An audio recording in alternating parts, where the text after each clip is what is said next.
All right, everybody. What is going on today? Hope you guys having a good day. 1 second here while I get stream audio levels to the right place. There we go. How's everybody doing today? What is going on? Let's see, I gotta get live chat back. Nebby, Gamers, JT, Goldie, Kooky, what is going on, guys? Welcome to the stream. Hope you guys are doing well. Hope you guys had a good Sunday. I believe it was Sunday, right? Yeah, hope you guys have been having a good time. Yeah, so as you may be able to notice, we're actually finally using the full desk. I finished it earlier this morning. Got it in place, kind of got the stream set up. I wasn't able to move it into the right spot until much later today. I was helping parents again with some of their packing stuff, and my dad had helped me move this over here. So yeah, so again, apologies for any echo or anything like that that's going on right now. That will be dealt with soon.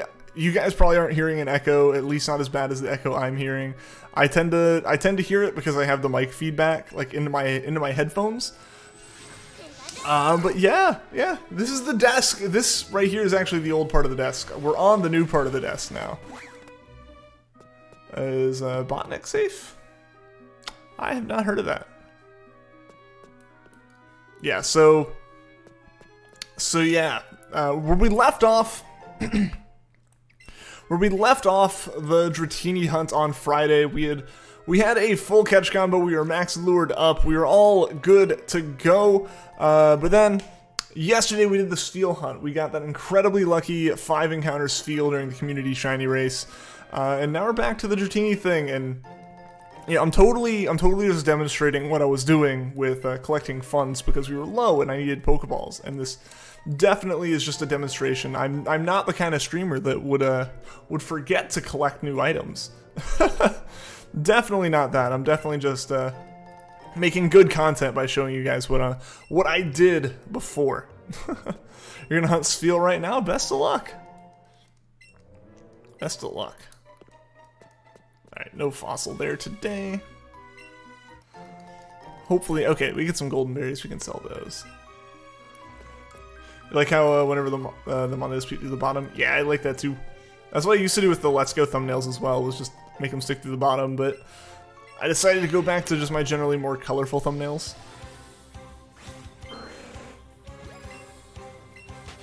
You ever get like 5 8-inch cuts on your ankle and you have zero idea how you got them? Never anything like that, no, but I've definitely had some stuff. Is there a counter on how many Dratini you've seen, or no? No.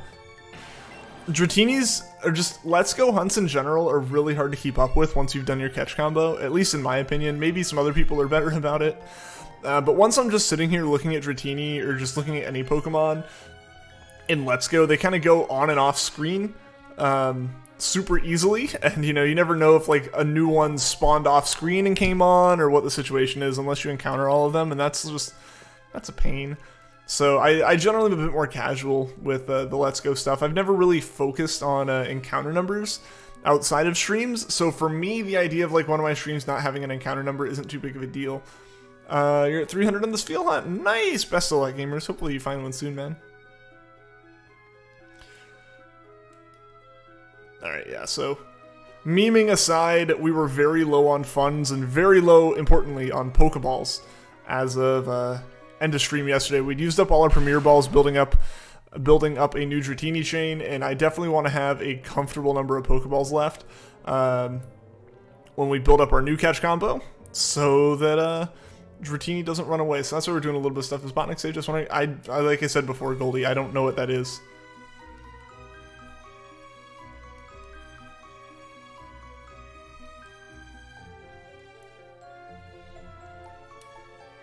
Hopefully all the audio is coming through okay, guys. Let me know if like anything's missing. If there's no game audio, or if there's no me audio, which I guess you would have probably said by now. Obviously referring to Dr. Robotnik. Ah, yeah, he's totally safe. No issues there. Man, I'm getting a lot of golden raspberries. Usually I get like a bunch of, you know, pickups for like 10 ultra balls or 10 great balls when I'm looking for the raspberries, but today I'm looking for stuff I want to sell. The 10 ultra balls is actually pretty good because I can sell it and get more than 10 pokeballs.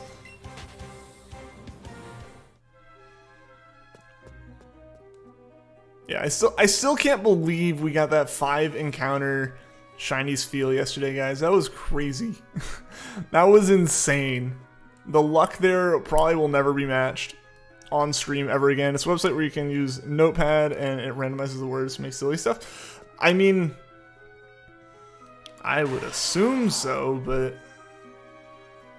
I don't know. I haven't used it, so I can't say for sure.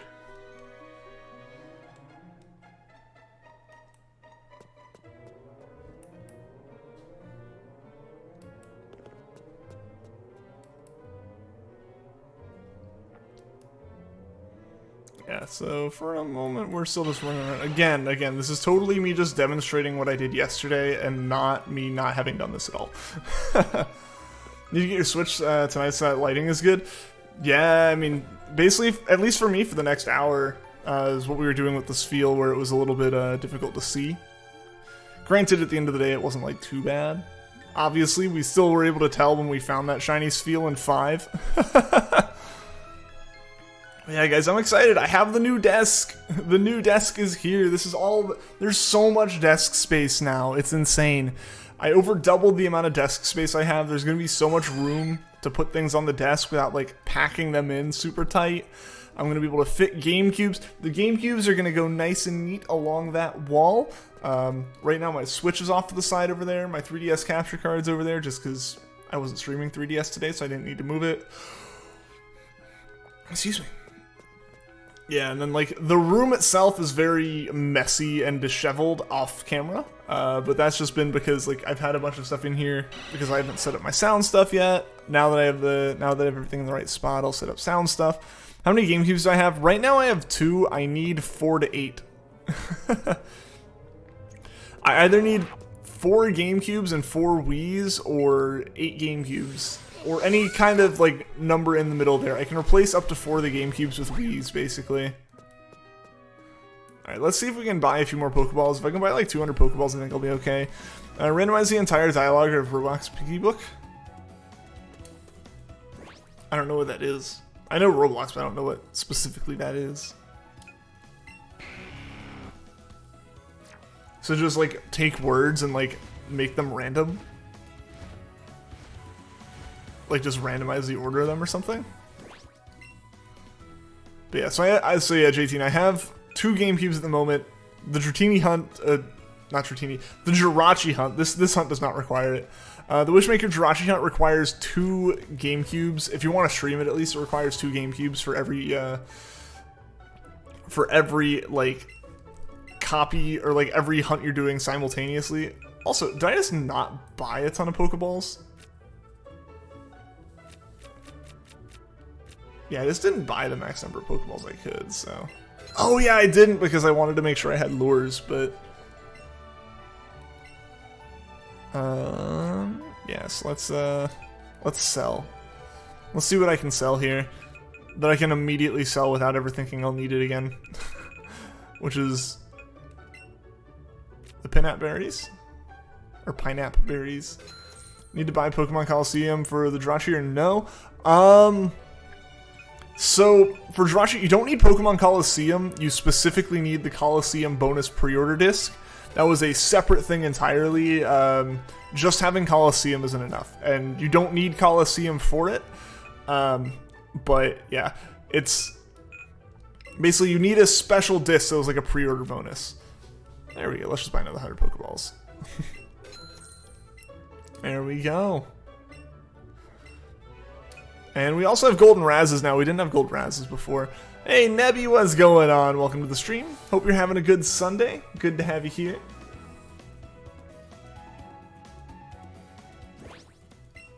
Yeah, so,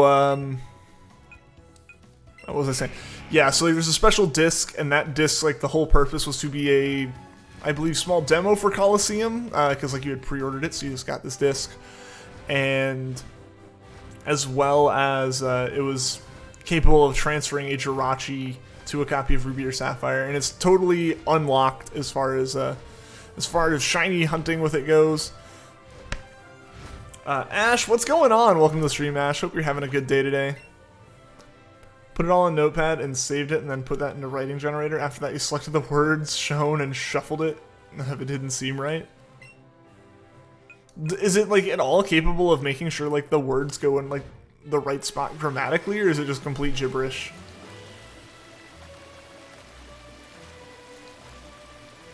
Hey, can't think of your username. What is going on? Not here totally. Oh, absolutely. Absolutely. I feel your absence.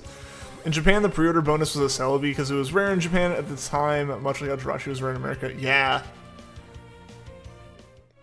Is 7 the new time for streams? Yeah, Juan, yeah. So, I have some things on Mondays that will be making the streams have to start at 7, and I figured I'd just go ahead and make all the streams start at 7. I think it'll end up working better in the long run, I think, just being consistent with it and not having, like, I stream it this time on these days and this time on other days, if, like, it doesn't really hurt me to, like, just start streaming a little bit later in general. I know I had actually recently moved up the stream start times, but I realized maybe I should just, like, make them start later. Just again, because, like, I have some stuff that goes until 6:30. I can confidently make it back here by 7, but yeah, 6:30, like, I can't do anything before 7, basically, on Mondays. Technically Wednesdays as well, but Wednesdays is my off day in general because I've got stuff after that too that I do. But yeah, so this is 7 p.m. Eastern time is going to be the consistent stream time going forward. I want to say up until we get to the point of BDSP, in which case stream schedule's all over the place. Not in terms of like I don't know when I'll be streaming. It's more I don't know when I won't be streaming. Outside of like I won't be streaming during work hours, but outside of that, I'm gonna basically like finish work, hop on stream until I go to bed, wake up, work, finish work, stream. You know, that's my hope with BDSP, is to just stream constantly with it. Again, the plan is to finish the game as fast as possible, complete the national deck or whatever level of decks is required for the charm as fast as possible, and then start shiny hunting.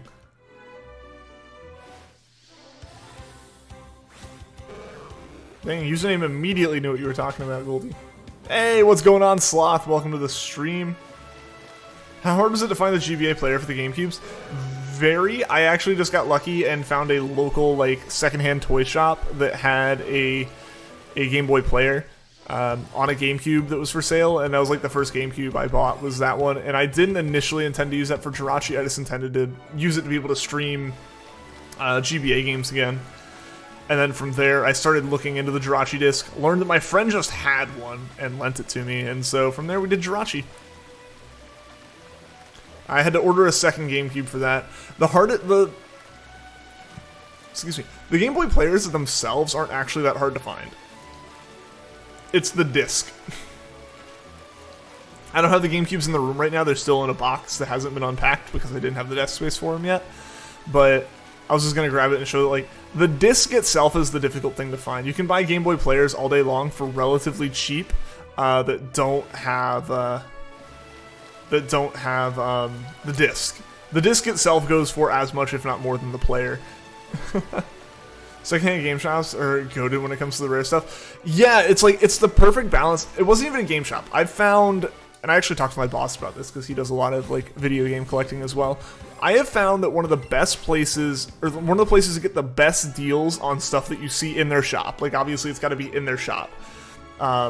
It's not something you can just like guarantee walk in and it's going to be there. But if you walk in one of these stores, it tends to be the best place to get like retro games. Use toy stores.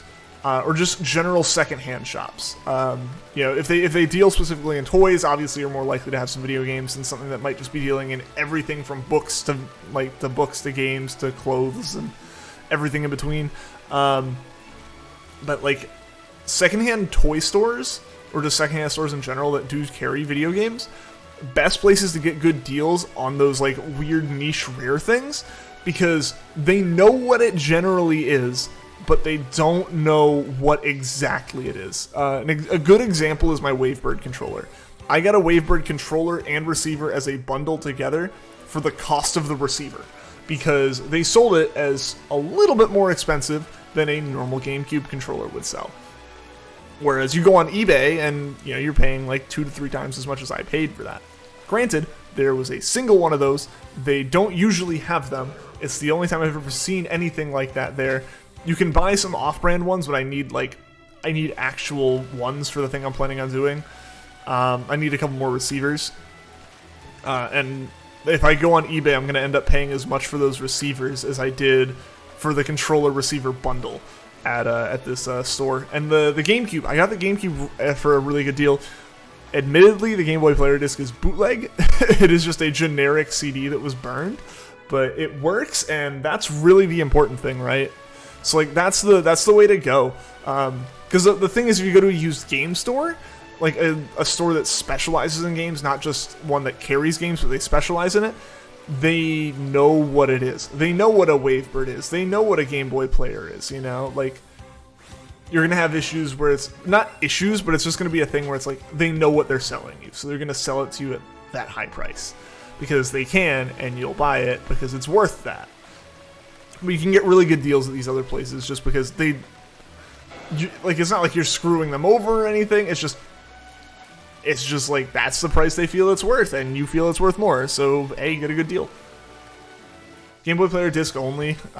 Favorite GameCube game? You love staring at the Game Boy logo for hours at a time. Oh yeah. Don't think they sold that many GB players, and they're kind of pricey. The players themselves aren't bad. The players themselves aren't region locked. That's a lot of it. So I should correct that. Japanese Game Boy Player hardware, cheap. Again, relative terms here when you're talking about how much like they are here. If you go to a convention or you go to a store, you can find someone selling it for like $200. You can find them for a lot cheaper than that online. Physically, for like the physical hardware part of it. The disc, again, the discs are region locked unless you have like a modded console. You have to use like a North American disc on it or a European disc or whatever. Next 7 to 11. If you change Dratini, will Dragonite spawn more? So Dragonite doesn't actually spawn right here. There aren't any flying spawns down by the power plant, so no Dragonites will spawn. I believe Dragonair. Actually, no, I take that back. I think the only thing affected by Dratini is, well, actually, I can answer this question in general. The only thing affected by a combo is that specific species. The evolution chain, the evolutionary differences, like Dratini, Dragonair, Dragonite all have different spawn rates that are affected by their own combos. Dragonite's a little bit different because it's a special spawn, so it doesn't really have the same like kind of catch rate changes or like spawn rate changes. But when we change Dratini, we're only affecting Dratini. Dragonite and Dragonair are unaffected. Come on, hop back.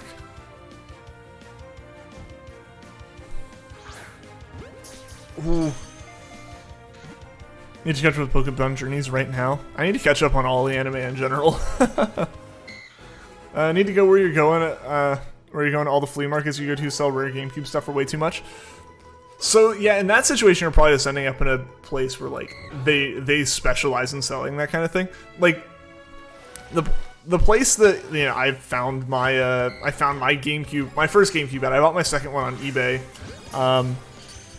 The place I got my GameCube that had the Game Boy Player on it from was just a toy store, somewhat near where I lived at the time. I actually found out about it just because my dad collects a lot of old vintage toys and stuff, and he was there for the toys, and I was like, oh, they have a video game section, and sent like a picture of like, I don't know if they have anything interesting of like a rack of like N64 games, which I don't have an N64, but it'd be cool to get one at some point. And in the background, you could see a cellophane, like saran wrapped together bundle of a GameCube and a Game Boy Player. And I was like, all right, well, I'm going there tomorrow, and I'm gonna buy that. And that is what I did. So yeah, like, I just got really lucky with that one. Most of the time, I'm still paying decently high prices for that kind of thing. I'm gonna use the second Joy-Con. I never really have. I know that does help. I just haven't done it. I also don't know how much it helps, given that I'm catching with Pokeballs.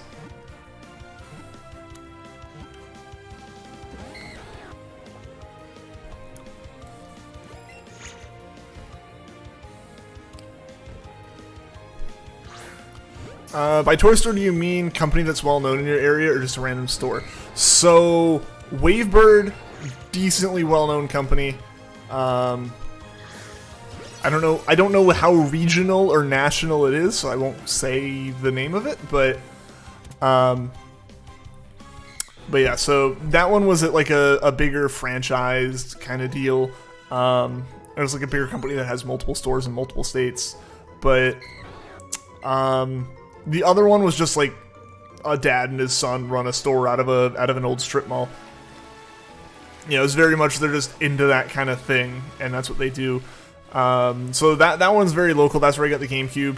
So I don't know. I don't think that good of a deal would happen at the other place because, again, it's one of those things where they know what they have or they don't know what they have, and like they know to an extent what they have, and it's at some sort, it can be a situation similar to a lot of GameStop situations where with older games like Heart Gold, Soul Silver, GameStop will try to sell the game at the price of complete in box for just the cartridge, because obviously they're going to try to sell it for as high of a price as they can. And if you look online and see that, hey, you know, that's the price it sells for, and you don't know what it is, they'll sell it that way. So you have some of that. So you have a situation where, like, I was looking and seeing, like, alongside this really good deal on a Wavebird, I also saw a Wii that was missing every single possible plastic flap that it could, had one Wiimote and no cables, selling for like $90, or not selling, it was sitting there for $90.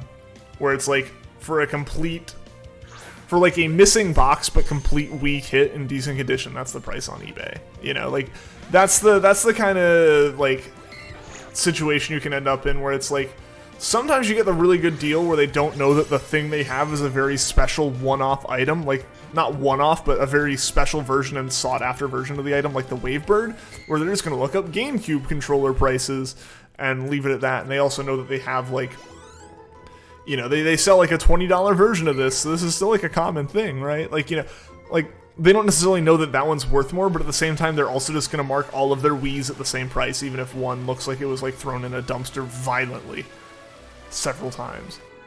I'm gonna head out. Alright, see you later, username. Thank you so much for being here. Hope you are able to come back. I popped a lure and you're flying on your Charizard waiting. That's generally the best way to go. Just on a Charizard. Nice! 99% of the ads you get are Spanish, please help.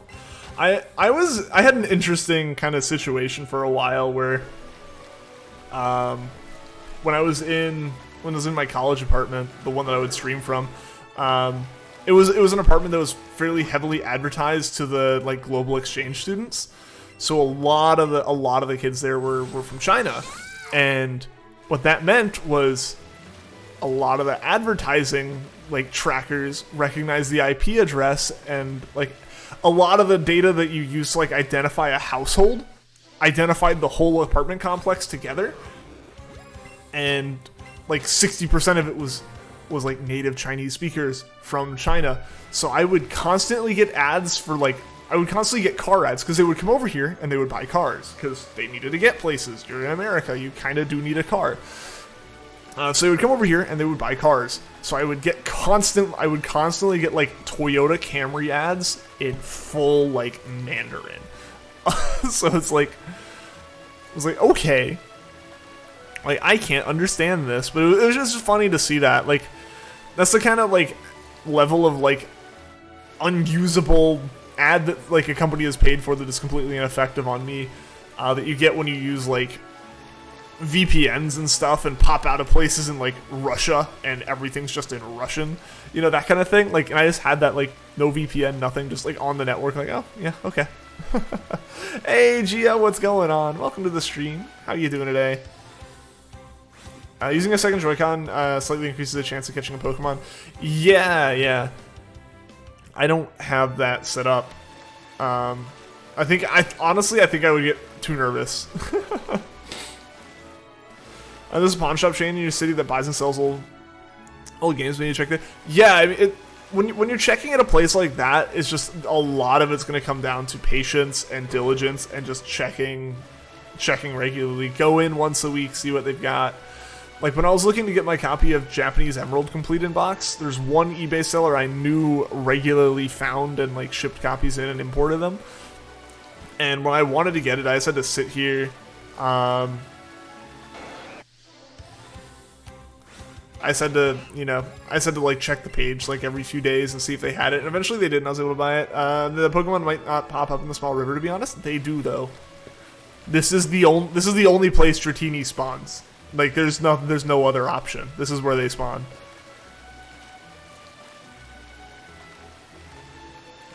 Two Charizards, noise. Can't wait to skip school and play a video game. Always the best, right? I'm so ready for BDSP. I'm ready to take to use some of my days off from work and just stream and stream and stream. I'm really looking forward to it, and I'm very excited that I'll be able to like be working on getting the stream room set up a lot more. Black GameCube plus controller for 139 Canadian. Is that good? I don't think it's bad. I don't know, like, it's hard to get a reference, and I don't know the direct conversion of like Canadian to US dollars. Hey, Frank, what's going on? Welcome to the stream. How you doing today? That was a bad move. I watched it do the bounce that like implies that it's gonna. Because you can tell when it's gonna bounce again. It like bobs its head a couple times, and I didn't wait for it to do that before throwing. Silver Beldum, welcome to the stream.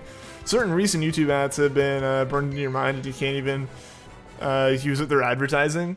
I just I forget where I got like 3 months of YouTube Premium that I'm using.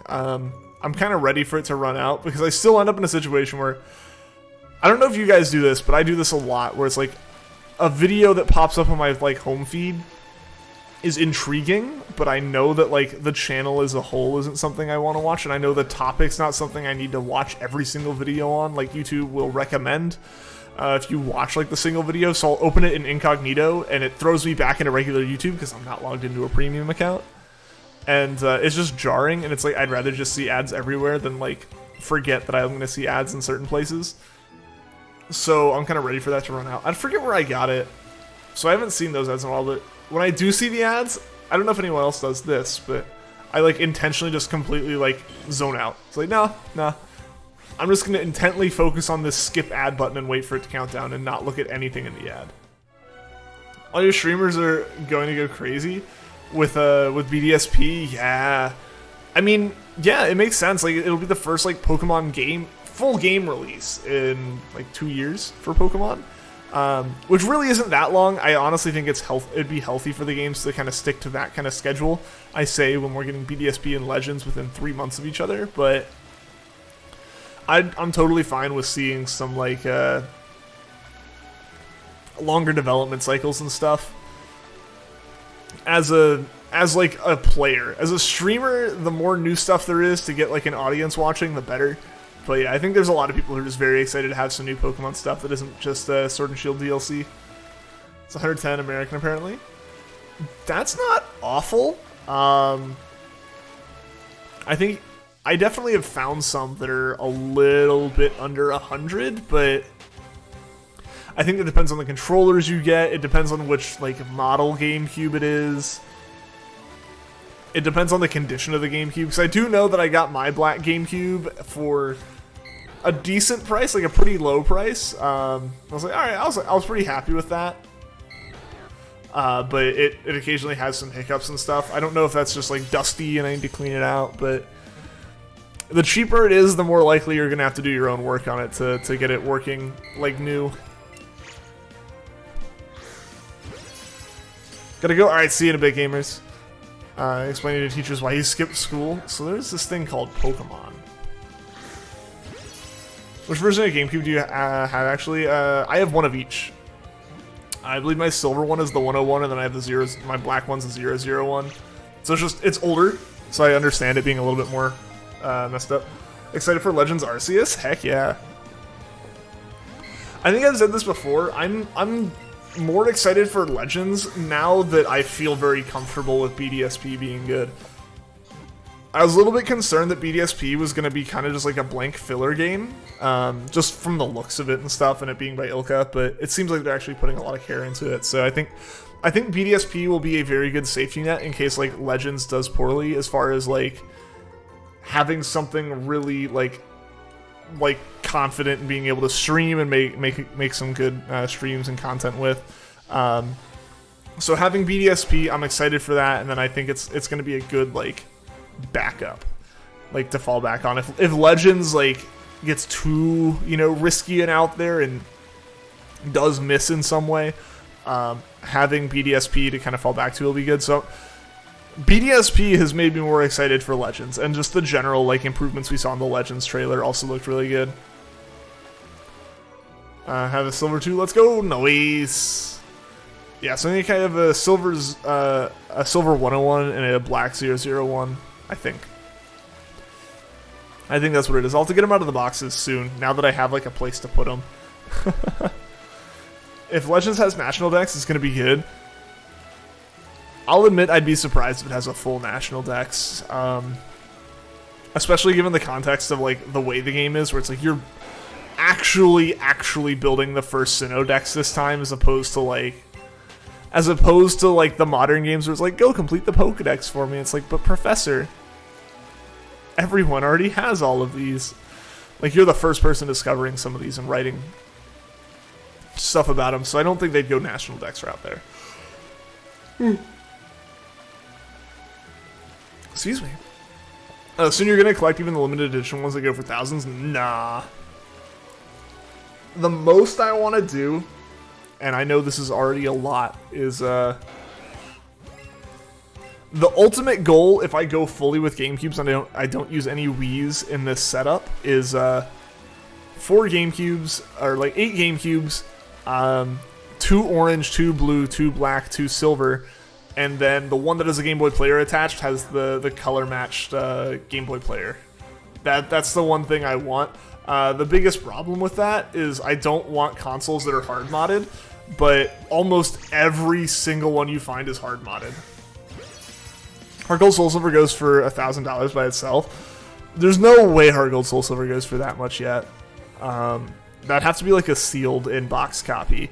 The ones that I see actually going for 1,000 consistently right now are like complete in-box, like English Gen 2s.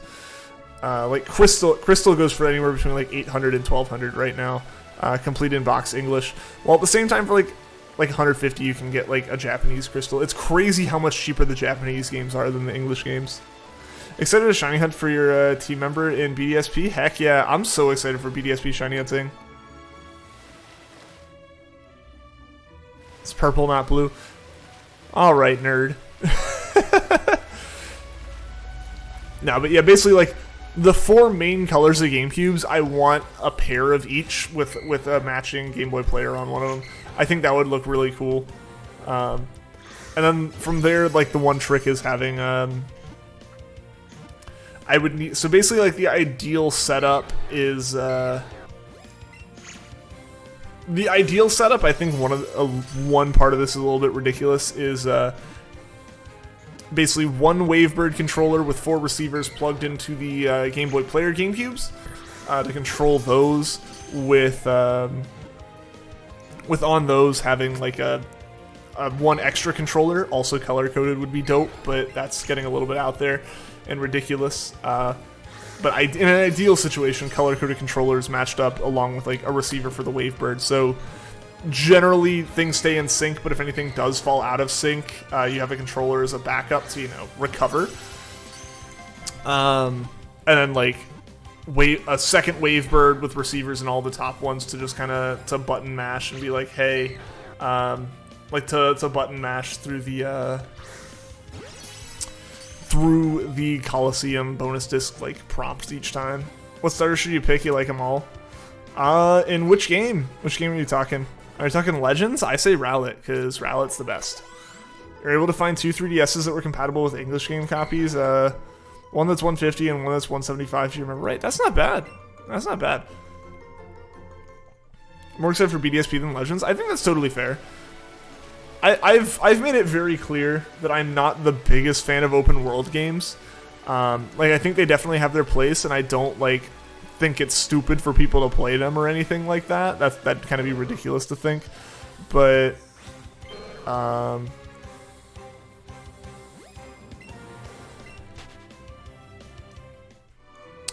yeah, so like I don't want to. Yeah, like I'm not bashing them in any way like that. I'm just not as big of a fan of open world games in certain circumstances. Like Pokemon, I think does very well as a more linear RPG. I don't think every RPG... basically what it is I don't think every RPG needs to be an open world game in the same way that it seems like the general internet hive mind is just like, Breath of the Wild was good. We can make any, we can make any RPG open world and it's perfect. And it's like, that's not quite... I feel like Zelda's always had a little bit of non-linearity to it in terms of some of its like map designs and stuff. Like if you're going back and forth across the map, Pokemon used to have it, but they haven't really had it recently, so I don't think it's fair to say that they have like a lot of backtracking. And also just the way that gyms and trials and everything have always worked in Pokemon, I think it'd be really strange for it to be like permanently open world. But I think Legends handles it in a very good way as far as being like, look, with the current like model of regions with, routes and gyms set up in certain ways, like it doesn't work. But if we go back to a time when there weren't those routes, then that does work. And I think it makes a lot of sense. And I'm generally a fan of the way that Let's Go ended up going about, or not Let's Go, how Legends ended up going about the open world side of things. So I am hopeful for it. I am very excited to see what comes of it. But getting traditional games in BDSP is something that I am very happy with. Like I said earlier, BDSP looks promising enough for me to put a little bit more excitement into Legends, because before I was just nervous about it more than anything. Obviously, you're gonna choose God in Legends Arceus. Fair. I'm a Piplup fan. That's definitely gonna be my first one. Hey, what's going on, Hamza? Welcome to the stream, man. How are you doing? Hope you're having a good day. What's up here? What's up here is I finally got the second piece of my desk. So you can see there's actually like part of a desk back here now that I'm going to be able to put some more stream stuff on, some more just general computer nerdy stuff back there. Not quite sure what'll be there, not quite sure what'll be on the walls. We'll figure that out in the near future, I think. But yeah, the big thing was getting the desk in place. I was able to pick the desk up finally, like the actual countertop used for the top of the desk yesterday. Got it stained, got it, mostly sealed and finished, and then finished off the like sealing process this morning. And then, yeah, this afternoon was able to, once it had like fully cured to the touch, was able to move it in here and get it all set up. Doing good, man. How's everything going? Things are going well. I'm getting settled into the new place. Finally, now, like, this desk was really the big thing. Yeah, I've talked about it a lot on stream, and I brought it up more than I probably should, but it's just because it's such a big part of all this, as far as... Now that the desk is here and I have a general... Oh, let's run. And now I have a general understanding of how the room's going to be laid out, how the camera's going to be looking. Or really, now that I know how the camera's going to be angled, I can set the room up accordingly. That was really the big thing. It's like, I wanted to make sure I knew what was going to be in frame, what was not going to be in frame. Where could I put things that I wanted to show off versus things I wanted to hide.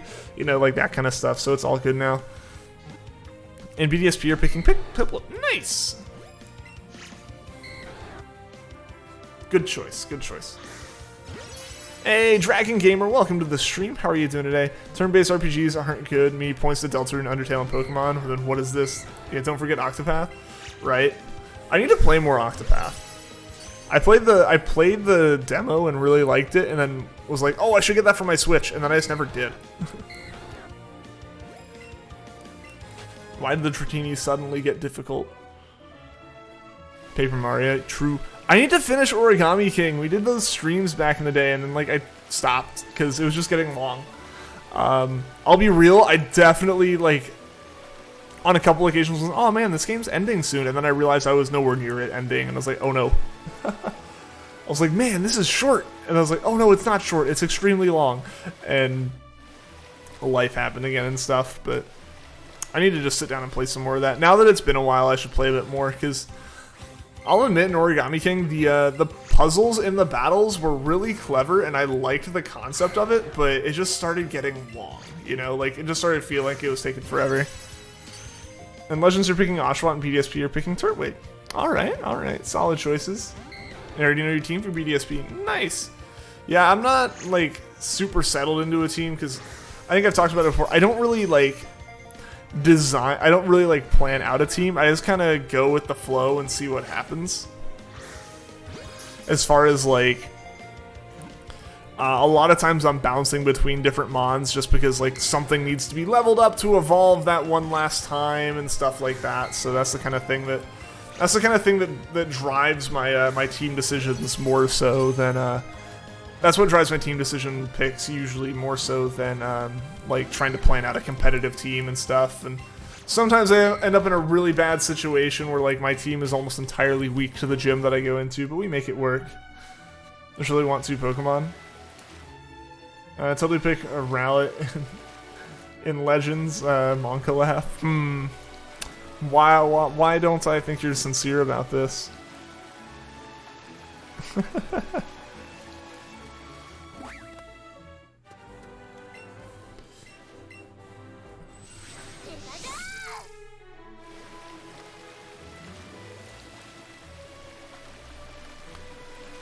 Yeah, hopefully these Dratinis like actually start catching better again.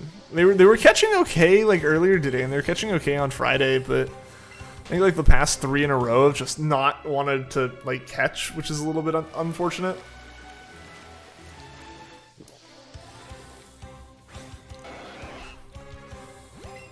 Because there's a lot of Pokeballs to use to not make progress on stuff. What's the best Twitch emote? I don't know. I don't use Twitch enough to really like know the emotes inside and out. Why is Samurott a mixed attacker? It should be physical, just look at its evolution line. Yeah, I mean, yeah, Oshawott there, the power puncher. You want to keep your starter?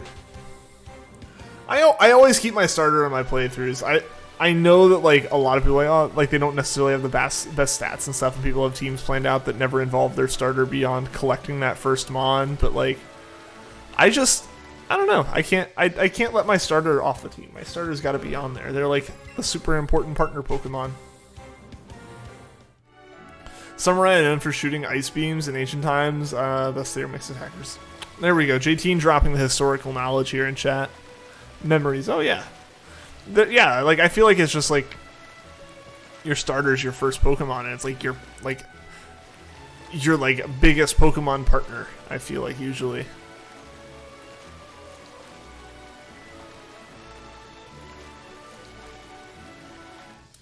Ah.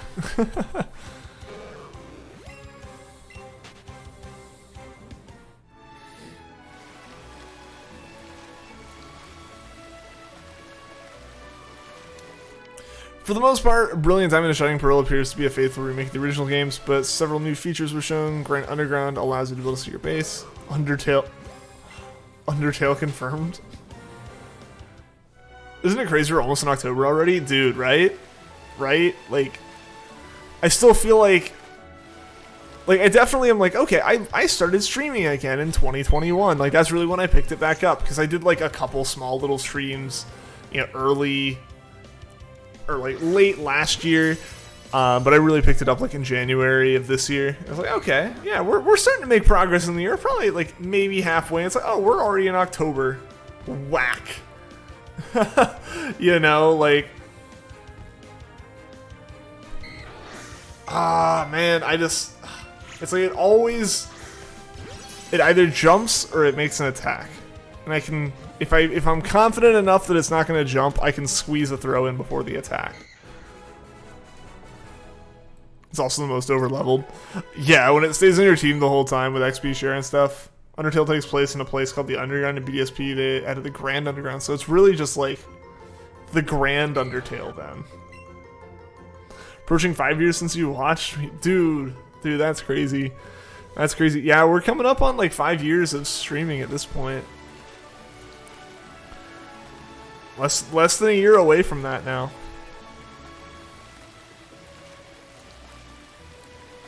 That's one of the weirdest things to think about is like, I can't be the only one who does this. When I look on YouTube and stuff and like I'm watching videos or like I'm scrolling through a recommended page or something and it just tells me how long ago the video was released and it says like 4 years ago. I'm like, or like 3 years ago. I'm like, oh, that was so long ago. And then I think like, wait a minute, that's like, I was I was, you know, a senior in college at that point, right? Like, or like I had already been streaming for a year at that point. It's like, I've made the old content now. Hey, what's going on, Mitchie? Welcome to the stream. Indeed, it is Dratini. Also, what the heck? Why can't I throw? My arms are sore in real life. That doesn't mean I can't, like, actually throw hard in the game. I think it started with you searching for shiny hunts on a whim with no interest in it. Hey, that's awesome that you found it then, man. I love that you did find it, though. Pokemon of the Grand Underground are basically the monsters of the Underground. They are pocket monsters. So it makes sense.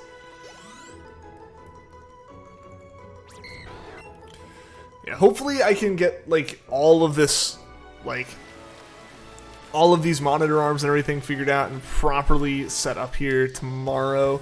I rushed a little bit to get the stream working today because basically the stream started at 7. I got this like desktop in place to put stuff on at, oh gosh, it would have been like 5, like 4:30 or 5 it got put in.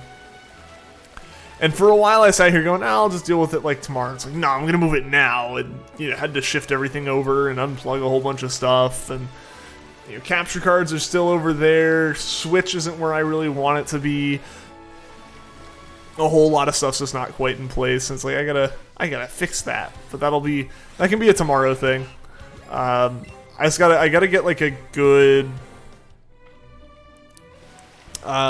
wrench or like impact wrench or something, or just something that it can put a little bit more torque than I can with the small little Allen wrench that came with this monitor stand to like really get these monitors in the exact right spot and really fine tune everything and lock it in place. If it's a graduated cylinder, where's its degree? It's got 90 degrees. Straight up and down. 350 on Spheal. Flying through those encounters, man. It took like a billion years to evolve your Dratini to a Pimpnite for your Pokedex. Yeah, late stage evolutions are rough. I had a lot of... It took me a long time to get my Dratini up to a Dragonair, up to a Dragonite for my national dex in Gen 6. Like that one, I evolved so many other Pokemon. I was most of the way through Johto and like largely through Hoenn Pokemon entirely in the time it took for like Dratini to evolve all the way to Dragonite. It was crazy. Cough cough Hydreigon. Late stage evolutions are just so rough in general. We need fewer of them. I slipped to 2 Pidgeotos and they creepily turned around at the same time. Like, who are you? What are you doing here? Or like, oh no, they're coming this way, look away, don't make eye contact. One of the two.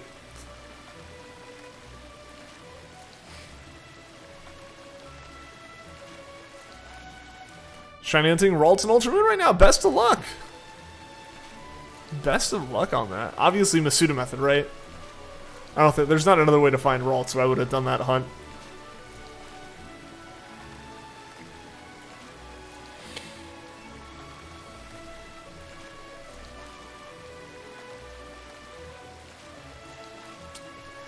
Yeah, today has been an overall busy day for me, in a good way, largely, mostly good. I don't really think there was any bad, but just one of those days that you know where you're gonna sleep well afterwards.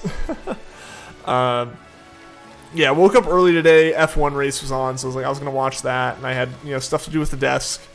One of the first things I had to do with the desk was I'd actually moved it inside for the night. I just didn't want it out there like in the morning when everything started getting like dew on it and stuff. I didn't want the desk to like just get soaked when it still wasn't completely finished.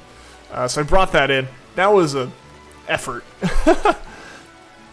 I moved it in like it was an effort, but it's like I wasn't really thinking about it. I was like, I'll move it in, I'll move it back out in the morning, and I moved it in. And again, it took some heavy lifting. It's a birch block countertop, and it was like an 8-foot by 2-foot countertop, so it's pretty big and heavy. But I was able to like pick it up off like the sawhorses it was sitting on and move it inside without too much issue. And then I set it down and I realized that was a net lowering of the object. I gotta somehow lift it all the way back up, and that wasn't gonna work. So like my dad had to come over and help with that. So I woke up for the race, watched the race, did a lot of yard work. As far as like getting the yard mowed, getting some stuff spread out and cleaned up and all that good stuff, and it's pretty sore after that. Got the desk set back up, got the final coat on and let that dry for a few hours, and went over and helped my dad with some stuff he was working on, and then he came back, we moved it in and set it up, and here I am. That's been my day. It's just been a lot of physical labor, but it's good, you know. It's one of those times where you're just gonna like go to bed and be a little bit sore and feel really great. At least I think so. Maybe I'm a bit positive about it. Maybe I'm overly positive about this. 2 Charizards back to back, now nothing. Special spawns can be weird like that.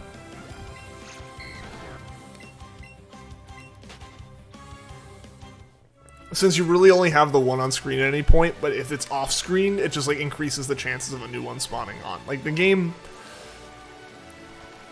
tends to lean towards having one on the screen, especially if any kind of combo built up.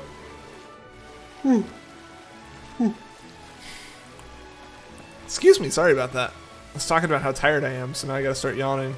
I gotta prove that I'm tired.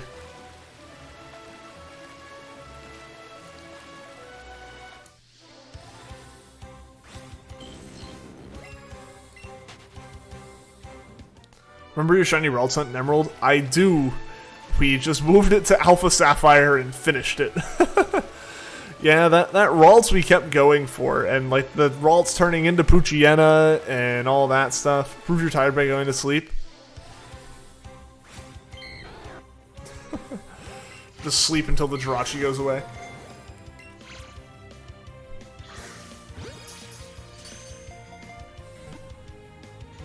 Trade a Dragonite for a Charizard? That's actually not a terrible trade. Why would you run so fast? Why? Come on.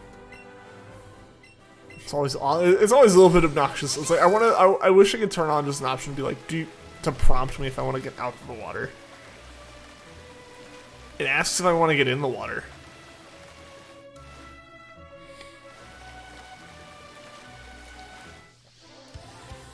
Is that going to be a nice? Sometimes I'm not sure if Dratinis are just spawning under me, or if I'm just missing them being there because they're so close to like watercolor.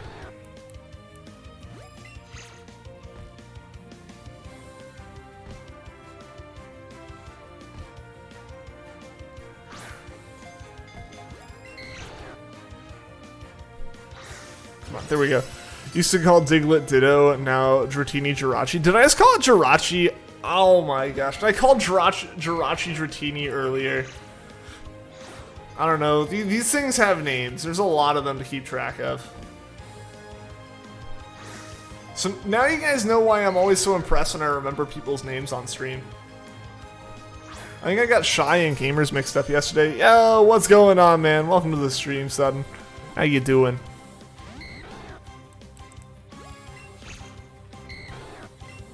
So many of them are like signaling they're gonna run away. Rip. Rip.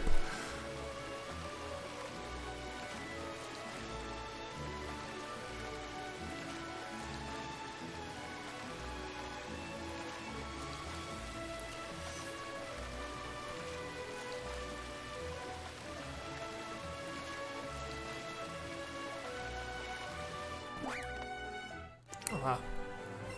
Didn't think I went up far enough to hop out of the water.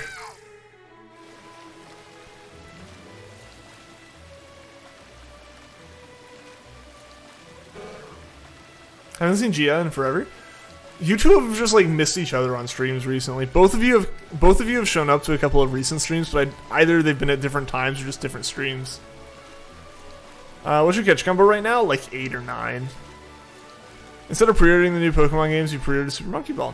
Nice! Hope you have fun with it. Yeah, my catch combo is not super high at the moment. If it breaks, I'm not devastated. I also don't have any. I don't have any lures. I'm not using any lures right now. I'm trying to avoid using those just to save a little bit of money. Just because I am running a bit low on funds still.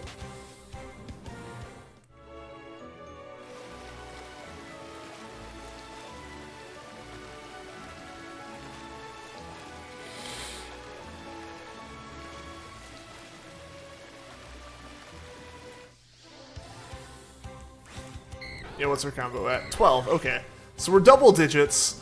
So we should be seeing some increase in odds now, and hopefully at this point we just start actually catching a good number of them. We should be passing 50 caught soon, which I think is a point where is one of the milestones where Jirachi, or not Jirachis, where like the Pokemon in general. Dratinis, I know I said Jirachis and I meant to say Dratinis, but then I wanted to correct to all Pokemon in Let's Go. I think around 50 caught is when you really start to see like the first big drop. So 5 more caught, I think we should start seeing a much better catch rate for Dratinis.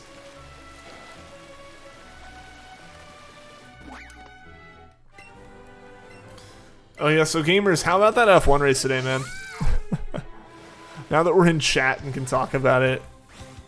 We got the people who watch F1 here, so what are you guys' thoughts? What are you guys' thoughts on the end of that race?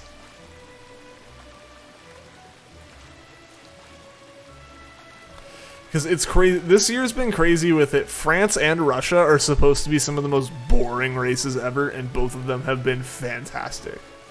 Hey, Pokemon Master, you're doing Dynamax Adventures right now. Awesome, best of luck. Do you know what legend you're in a raid for yet, or are you just going for random ones? Still upset about it? I'm sad. Like, I'm not upset. Like, I don't think there's...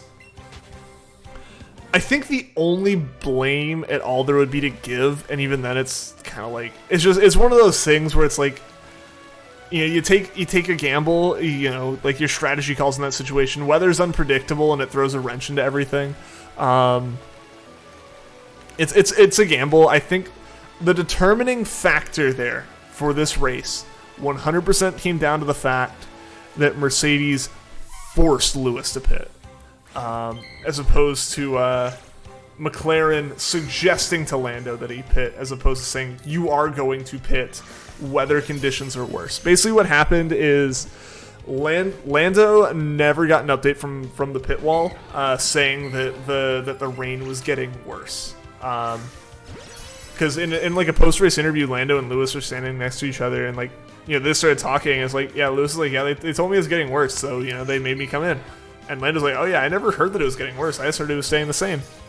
Because basically, McLaren kept asking us, like, do you need to come in? And he said, no, I'm doing fine. And then the rain came down harder, and it's like, you should have told him he needed to come in. So that's really the only thing that, like, arguably was, like, a mistake there. I mean, obviously you could say, like, with hindsight, Lando should have come in, but when he was saying, I don't need to, I'm doing fine, he was doing fine. He was making up every bit of time that he lost on wet corners, he made up for on dry corners. So, like, it made sense. It made sense for him to stay out until the lap that he lost it, because it just suddenly came down. Like, he could have, if he had gone in a lap earlier, like the lap after Lewis, if he had gone in, he would have won, hands down. Unless, like, the pit stop got messed up. You know, he would have had the most time on track at the right point. McLaren had such a good start, right? Right? McLaren's been doing great. I hope they nail the new regulations next year and build a really competitive car. It'd be great to see more than just, like, 2 people in title contention. Monkey looks like he's farting. Haha, funny. Random ones. Nice. Well, best of luck, Pokemon Master. Hope you find some good stuff. What's a car called that's similar to F1 but beefier, kind of like a Peugeot 908? Is there a specific name for it? Are you talking about Le Mans prototype cars? Because I think the Peugeot 908, that's their, like, new Le Mans hypercar, I think, right?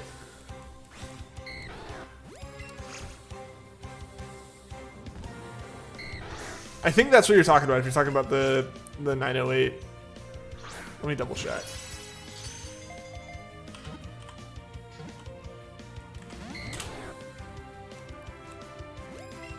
I can only do so much looking at any given moment, though, because I don't want to miss Dratini telling me it's about to run. Oh, okay, yeah, so that is, that's Le Mans Prototype. That's not the car I was thinking of, but it is Le Mans Prototype. So those are usually endurance cars. Yeah, prototype cars, I always forget their names. Buying them in Forza games is nice. And some of the fastest ones. Should you shiny hunt Suicune? Absolutely, Suicune's a cool shiny. Lando's third on the board, right? Yeah, Lando's third. Lando's third. It would take Lewis and Max not finishing a single race pretty much at this point for Lando to not, or to like have a chance at second or first in the championship. But yeah, Lando's third right now, and I think he's got a pretty healthy gap. He's been doing really well, really well. The McLaren has been a really solid car this year. It has been for the past two, and they've been basically since they switched the Mercedes engines, they have been really doing well. And even before then, they were like building the right foundation to do really well. I think it's good. Ricciardo's finally really kind of gotten a grasp on the car, which is good. It took him a concerning amount of time. People were kind of, I think, getting to the point where they're thinking that everyone was like kidding themselves. For a newer driver, Lando's doing super good. Yeah, no, Lando's doing fantastic. Lando is doing really, really well. As a younger driver on the grid. I mean, really, all the young drivers have been doing really well. I think, at the moment, like, Gasly had issues at Red Bull just because I think there's too much pressure when you're, like, Max's teammate. I continually think that the Red Bull car would be a lot better if they didn't listen to Max's feedback on the car. You could put a car on roller skates and Max would be able to drive it well. Like, it just makes it a problem for anyone who's his teammate, because when they listen to Max, because they're building the car for Max, at the end of the day, he's their primary driver. He can drive anything. He can drive something that is a twitchy mess, and like no one else can drive it. So it's like you're screwing your second driver because of that, and your second driver is really important to helping your first driver. But yeah, like Gasly kind of got screwed there, but once he was back at once he was at Toro Rosso, he was really happy. Has been doing really well. I think right now the only young driver on the grid that's not performing quite up to snuff is Tsunoda. But even then, like Tsunoda admits that he's not happy with where he's at, so he's really working to improve that. I mean, anyone else who's underperforming on the grid right now is just in a car that's underperforming. I would say it's not really them. It's not the drivers having issues really. It's like you can't blame Mick. Or really even, you can blame Mazepin for a lot of things, and really you can blame him for being a lot slower than Mick, but like, you can't look at Mick and compare him to anyone else on the grid just because like he's in the Haas, which is literally just the 2020 Haas. They straight up said they didn't change the car at all and are focusing on 2022, which is fair. They weren't going to get points anyways, so why waste time developing a car that's not going to get points? Really want to get into F1, but you're busy. Keep up with the highlights that are posted on YouTube, and stay in keep up with the general chat in Discord, and like from there, I feel like that can be enough. One of the dumber parts of the race was when Stroll crashed into his teammate. Yeah, that was a mistake from Stroll. I don't know what he was doing there. Fortunately, he and Vettel somehow got off totally fine. Like, very fortunately for Vettel. Obviously, really fortunate for both, obviously, but like at the end of the day, like really fortunate for like Vettel, because like he did everything right and his teammate just moved into him while braking. It's like, what the heck? Like, you're like, Vettel's lucky, you know, he didn't get a puncture. He's lucky he didn't like break an axle and he bumped the wall. Like, there's so much that could have gone wrong with that. But Stroll's been a decent driver in recent years. I think a lot of the negative, like, kind of attention he got is one, because, you know, his dad basically pays for him to be an F1, right? Like, it's not like he's coming in, he's a pay driver at the end of the day, right? Like, but he came in as a pay driver and then was at Williams and was constantly complaining about the car. Turns out he was right. Like, once he moved to Racing Point, it's like, oh, he knows what he's doing. Williams is bad. Like, when George wasn't doing well at Williams, it's like, oh, okay, yeah, this is a bad car. Lance was just very outspoken about it being a bad car. Do you have the F1 games with the steering wheel attachment? It's so sick. I have F1 2019. I don't feel the need to buy every one of them. I feel like buying 2021 might be worth it just to get some of the like tracks like Zandvoort and stuff, but yeah, I need to. That's one thing I want to do in the room. It might end up going like right back there, just because that'd be the one space I think would be good for it. I need to get a like stand for my wheel and pedals, just so I don't have to like constantly move them around. So yeah, that's something I want to do because I have a wheel and pedals. It's actually just like on the floor behind me, and I have F1 2020. I have F1 2019. I have like a set of Corsa and ACC. Constructing a panoramic gaming cockpit specifically for F1. Heck yes. I want the F1 games need VR support, and I'd be happy. I have a triple monitor setup, but it's not big enough to really be like sim racing quality, you know. Because they're 27-inch monitors, where you see like the people who have the insane like, you know, if you need to buy a sturdy monitor mount, buy a sim racing mount, because those are designed to hold like 350-inch TVs. Yo, what's going on, Wake? Welcome to the stream. Sorry, back your phone's eye. You're happy that Lewis won his 100th race, but you're disappointed that McLaren didn't pull through. I feel like a lot of people are in that situation. I think to an extent, some people are just, in general, are always like, oh, Lewis won, because again, 100 wins. But I'm very glad that I'm gutted that Lando lost. Lando, I've said this before, if I have a specific driver that is my driver on the grid, it is Lando. I was very excited to see him on pole. He ran a phenomenal race, and he was doing really well up until literally like the third from final lap. Or even like the last lap. Like he did so well when it was lightly raining, and then like he just wasn't relayed the information of like, hey, you need to come in, like, this isn't something where the weather's gonna stay the same, the weather is going to get worse. Like, without knowing that, like, you know, I feel like he was doing pretty well, aside from that, like, information being missed, you know?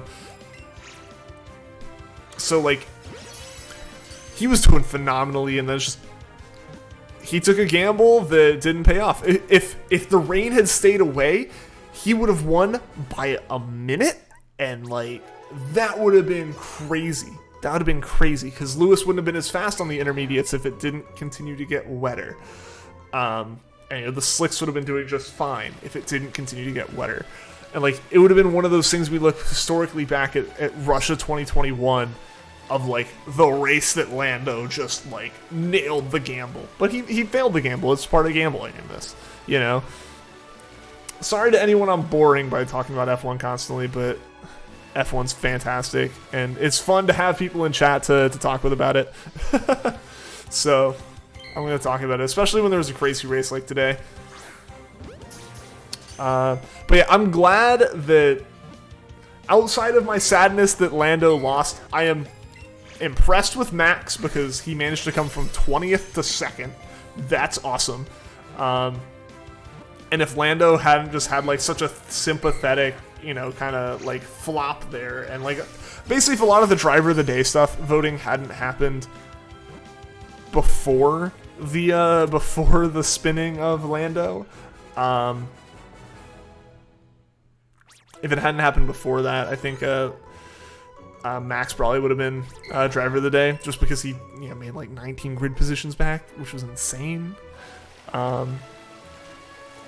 But yeah, I'm glad that Lewis had a real race as his 100th race win, right? Like it wasn't something where it wasn't a race like a lot of the races were last year and the year before, where, you know, it was like, oh, and Hamilton gets away fine. Turn 1, Hamilton doesn't wreck. Hey, Hamilton's gonna win. He's already like half a lap ahead of everyone, and we're like 3 laps into the race. Like, you know, when it gets to the point where it's like Lewis is lapping 2nd place, it's like, what is the point of having him out here? Give him 1st place and let the other guys run, you know? So I'm glad that it wasn't a race like that. Obviously, a lot of those contributed to him having 100 race wins, but, you know, a great driver and a great car is gonna do that. But I'm glad that there was a bit more of a fight for it, and he seemed genuinely excited about how chaotic everything was and how crazy everything was. When you saw him, when you see interviews of him talking after this, and when you saw him interacting with Lando after it, like, genuinely both of them, like, seem happy that the race was exciting. Like, that's what they're all in it for, you know? They should have a feature where you spin out on the grass, the steering wheel shakes up and down violently and eventually smashes your monitor screen. You gotta get one of those really fancy setups, man, that has, like, the full moving cockpit. Bottas did worse than everyone expected, you're gonna say? Oh yeah, I think... Well, here's the problem for Bottas. He finished 5th. Weirdly, he was basically told at the start of the race, you're gonna finish 5th. Like, how Toto and Mercedes knew that? Who knows? Their strategy team is clearly very good. But Bottas got screwed because, like, he did well. I think he qualified, like, 7th, and then they decided to do an engine swap. Like, they decided to go ahead and, like, take a grid penalty on an engine swap and move him to the back of the grid with Max. So, like, him coming up and getting 5th is also still really impressive. He got screwed over today. I think in clear conditions with him starting in 7th, he would have done very, very well. But that's not the case. So yeah, like usually Russia is Bottas's track. He's just really good on it. Dratini needs to stop bouncing at just the right intervals where I can't throw Pokeballs at it confidently. Favorite racer is the greatest racer of all time, number 995 Lightning McQueen, ka-chow!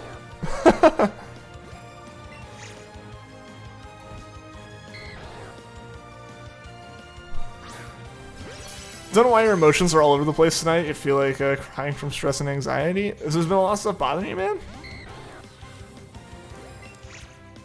You know, sometimes it's just that thing where your body's like, hey, I gotta do this, and that's totally fine.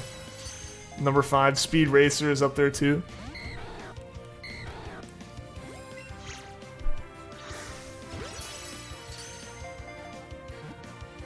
Almost 400s feels, dang, gamers, nice. Dratini, just go in the poke. Okay, you're running away. Fine. Fortunately, I have golden Razzes.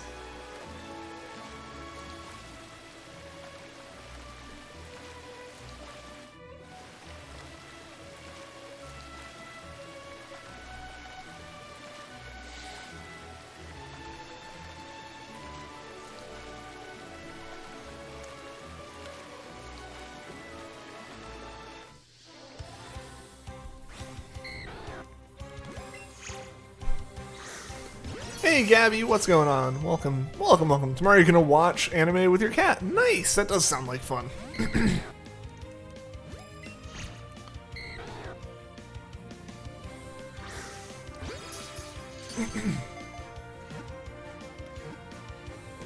Hundreds feel per hour? That's not bad. Are you KOing them or are you just running from them? Oh yeah, you're doing like full odds, so you're just running from them, right? Speed Racer, who's your favorite anime clip of all time? He going over that cliff, screams of the damned. Yeah, 100 per hour is not bad, and that makes sense for that makes sense in the scenario of like not knocking him out and just running away. Can't decide who your favorite racer is because the fact that you love McLaren and love Mercedes, it's hard to decide. Just become a fan of the historic Mercedes McLaren team. I think it's totally fine to have multiple drivers that you root for. Again, for me, honestly, I think I've said this at the end of the day, the thing I root for the most is chaos. Nothing dangerous, obviously, but like races like today, or races like Monza, where things just like, not like this year's Monza necessarily, but like 2020 Monza was insane. I largely root for chaos because it's more fun to not know what's going to happen until like people actually cross the finish line. But in general, yeah, Lando or George. You know, a lot of the younger guys who it's like they definitely have all the potential and stuff. As far as like actually like driver championship, again, underdog. In this case, like Max isn't really an underdog, but he is like the one who isn't like the reigning world champion. So I just kind of root for that. The Moltres for Dragonite. Are you trying to get the Dragonite?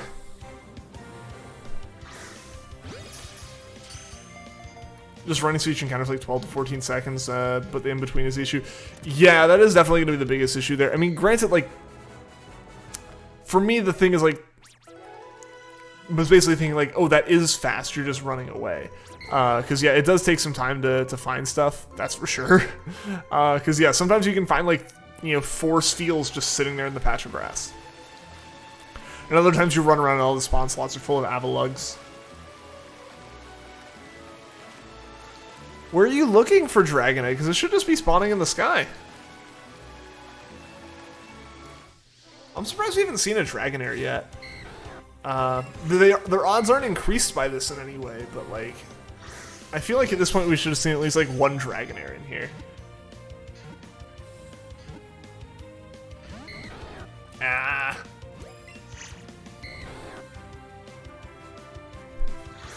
Preseason hockey is on, must depart. Alright, see you later, JT, and have fun watching that. Hope to see you again soon, man.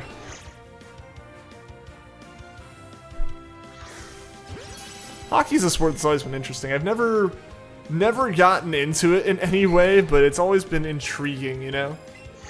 I should try watching it sometime. See what it's like.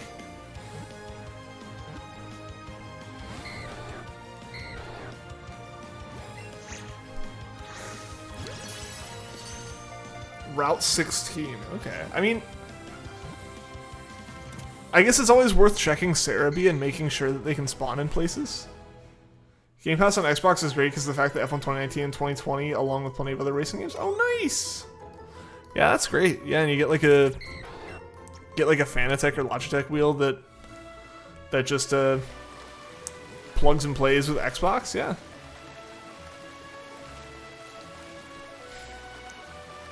Yeah, Cerebi is generally, in my opinion, one of the best places to look for stuff as far as like where Pokemon spawn and confirming all that.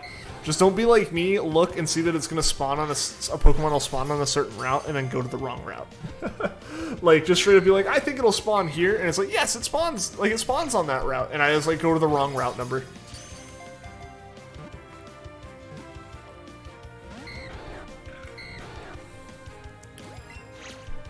Yeah, the in-between's 5 to 60 seconds. Yeah, either you're running between like 2 that spawn in a group, or you're like running around the grass patch going, where are you?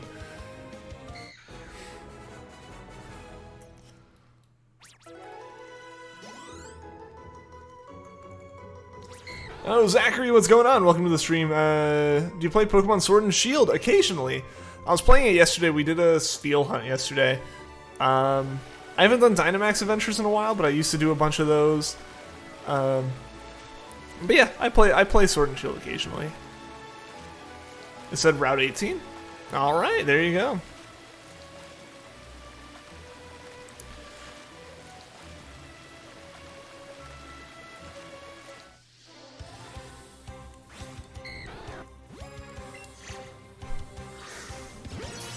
Ooh, good thing we hit that before it jumped. Sometimes you get the random encounter steals.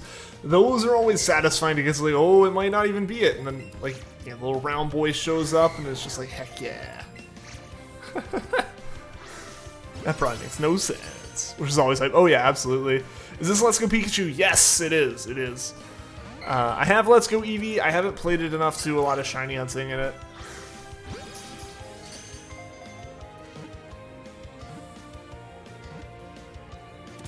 Alright, there we go, there we go. Found one on 16, but it ran. Yeah, because I was gonna say go to a different route number for the level differences, but that's not really the case with Dragonites, since like they all start spawning because of the same thing. Thinking to get it? It's a fun game. It's a fun game. It's an interesting way to play through Kanto. I definitely think the games are worth it at the very least to play through, even if you're not a fan of shiny hunting. I really, really enjoyed playing through Kanto in this game just because it is a little bit different of an experience. And yeah, shiny hunting can be pretty fun. What if you hunt for a wild shiny legend bird in Let's Go? Best of luck. It's legitimately possible, but best of luck making it happen in any meaningful way. That would be the longest hunt you could possibly do. No comboing, no anything like that. Like, the only thing you could do is go build up a catch combo of something and then go and stand and wait for a legendary bird to potentially drop down above your head. Like, that's literally the only thing you can do. It all starts spawning once you're champion, so you should have level 50 Pokemon. True. True. Yeah, because they start spawning once you're able to fly. Oh, come on.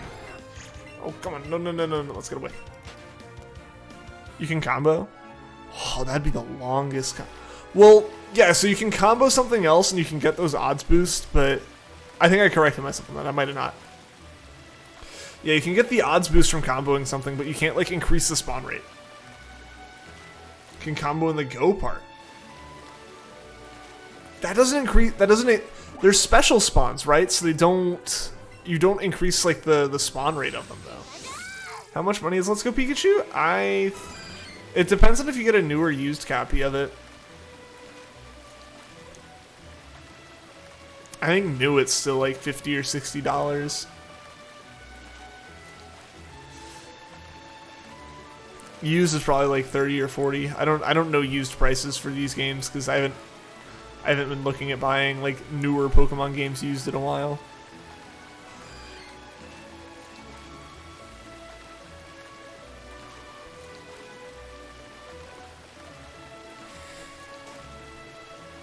Man, my allergies have been really acting up the past couple days since I've been like working in a basement that's all dusty and stuff, so it's just like my whole body's just like, ah, what did you do? Looking up says $39.99. There you go. There you go. I was a little bit off. That's not bad.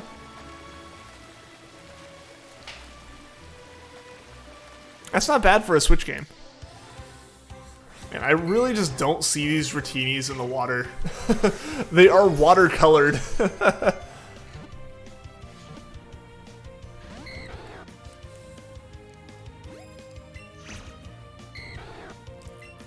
Why would you run that fast? This is what scares me. That scares me. That scares me so much. With the shiny is just how fast their AI can decide I'm gonna leave now, and it's like, what do you do at that point? You know, like if it's the shiny, do you attempt to throw and like it's your one chance and you have to build a combo up again? It's an orange circle, guys. Yes. Got your first order from Uber Eats? Nice! How'd that go? I think I've talked about how I've never used Uber Eats just because, like, driving's never been a thing I didn't like doing. Like, the only food I've ordered to, like, be delivered to me is, like, pizzas, just because that's traditionally how pizzas are handled. That's the only time I've ever done it. Ted, so you thought you found the shiny? More important, we'll be able to catch the shiny more likely. Oh man, if we found the shiny right now though, that'd be fantastic. Before the combo's even fully built up, we still got like six Dratinis left to catch. Okay, so we're to a point where it's level based. It's level based whether or not it's easy to catch. So we're making progress. We're making progress. I don't know how many. I don't know, like, what stages this drop down in terms of, like, catch difficulty occur, but the next one we should start seeing, like, all oranges, I think. Pretty good. Only got it because I haven't had a burger in months and the cravings were too strong. That is fair. That is very fair. I will admit, I've been very bad about eating out or just eating fast food way too much the past, like, week, just because freshly moving in and it's like I don't have everything set up the way I want to, so it's easier just to like, instead of like digging through and finding the stuff to cook with or like prepare food with and stuff, I've just been Like, I'll admit as well, I ate out a good bit before. It's not like it's like, oh, I'm eating out and I'm having like a meal or two out a week, guys. It's so bad. It's like I eat out pretty regularly, but it's like I've been doing it a lot more even now this past week than I probably should. Your cat fell asleep on you? Aw, that's so sweet. Hey, Shy, what's going on? Welcome to the stream. Hope you're having a good day. Got a silver GameCube and I have a $37 left over.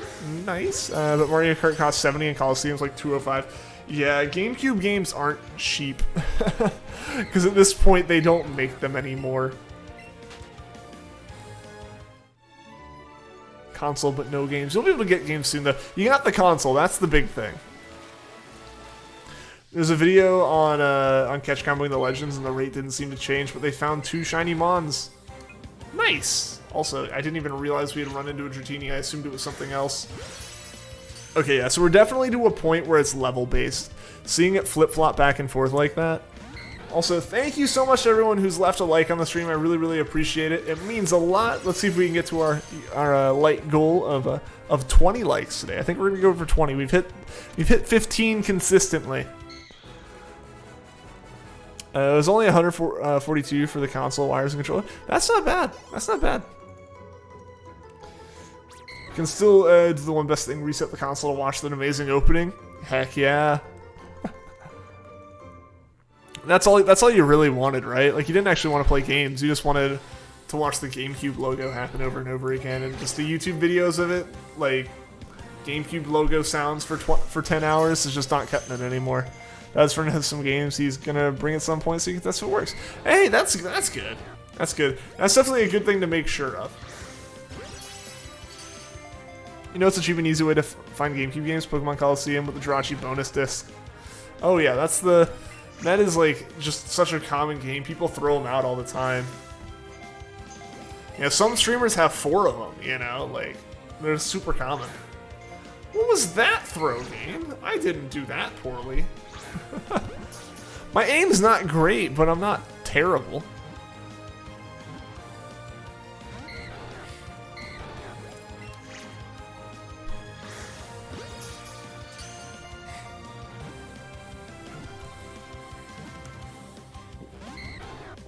Oh, come on.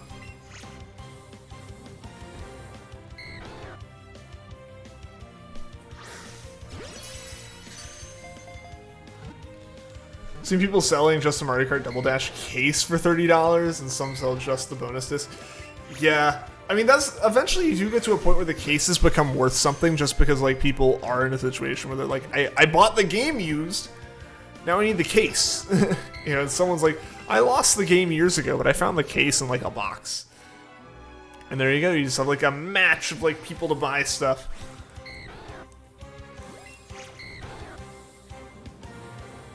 Play a bit of Valorant as got into B2, want to get into B3. Is that bronze, or what are the ranks in Valorant?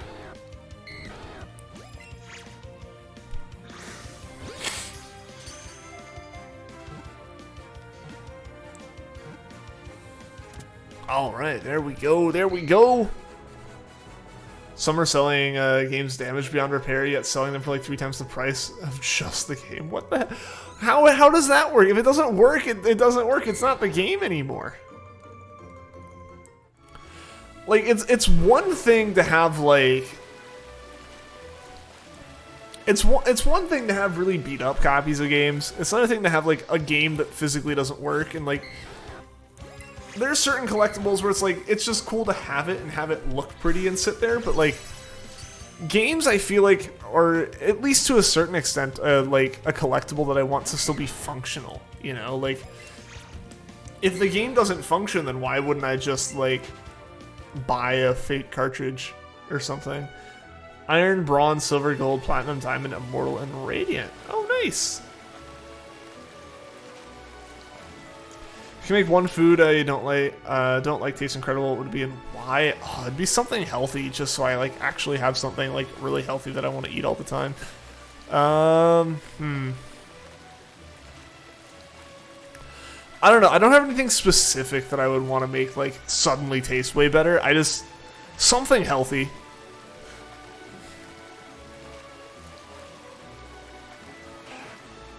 stuck near the bottom. But I mean, you're not like at the very, very bottom, and sometimes it can just take a little bit to get out of that. I remember with Rocket League, it took me a while to get out of bronze before I like started actually shooting up in ranks.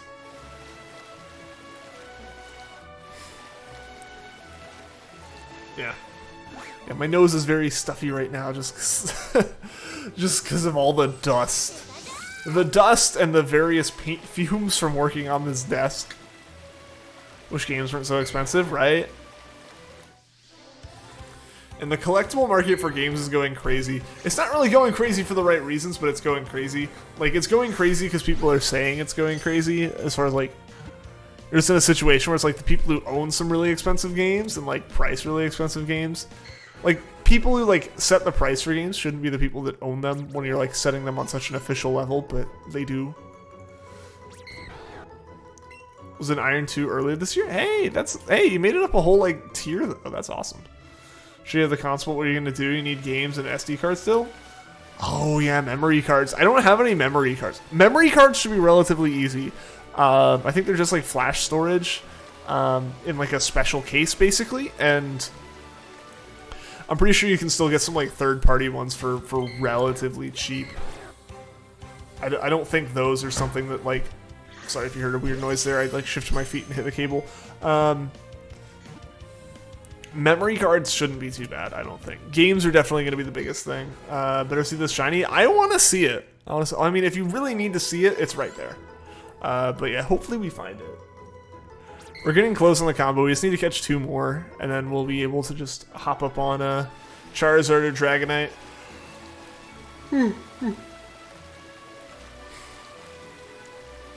Gonna go crazy? Why are you gonna go crazy, Nebby? What's making you go so crazy?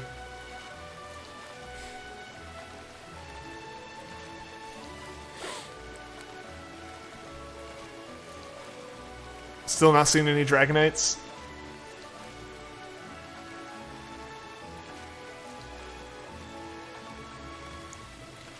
Gonna need to go for a few minutes? Alright, gamers, that's all good, man. That's all good. Best of luck with whatever you're doing.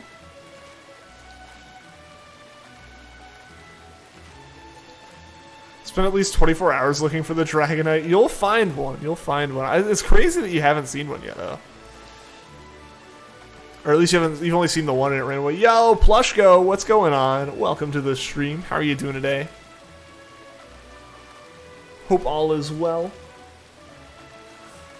Yo, guys, thank you so much for all the likes again on the stream. Almost to 15 likes.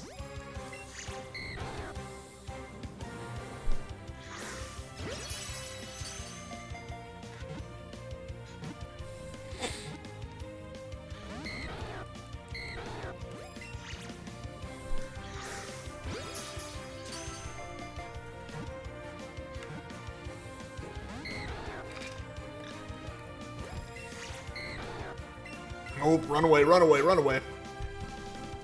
You know it's a good burger when after you're done eating, your first instinct is to go to sleep? That's better than mine, which is always to be sad that the burger's gone and want another. Got an extra composite HDMI and extra controllers for when the boys want to play Mario Kart Double Dash. There you go. Yeah, so I have a couple of those like little composite to HDMI adapters. My biggest complaint with them, and it's really just the price of being cheap, is none of the ones that I have like aspect ratio control.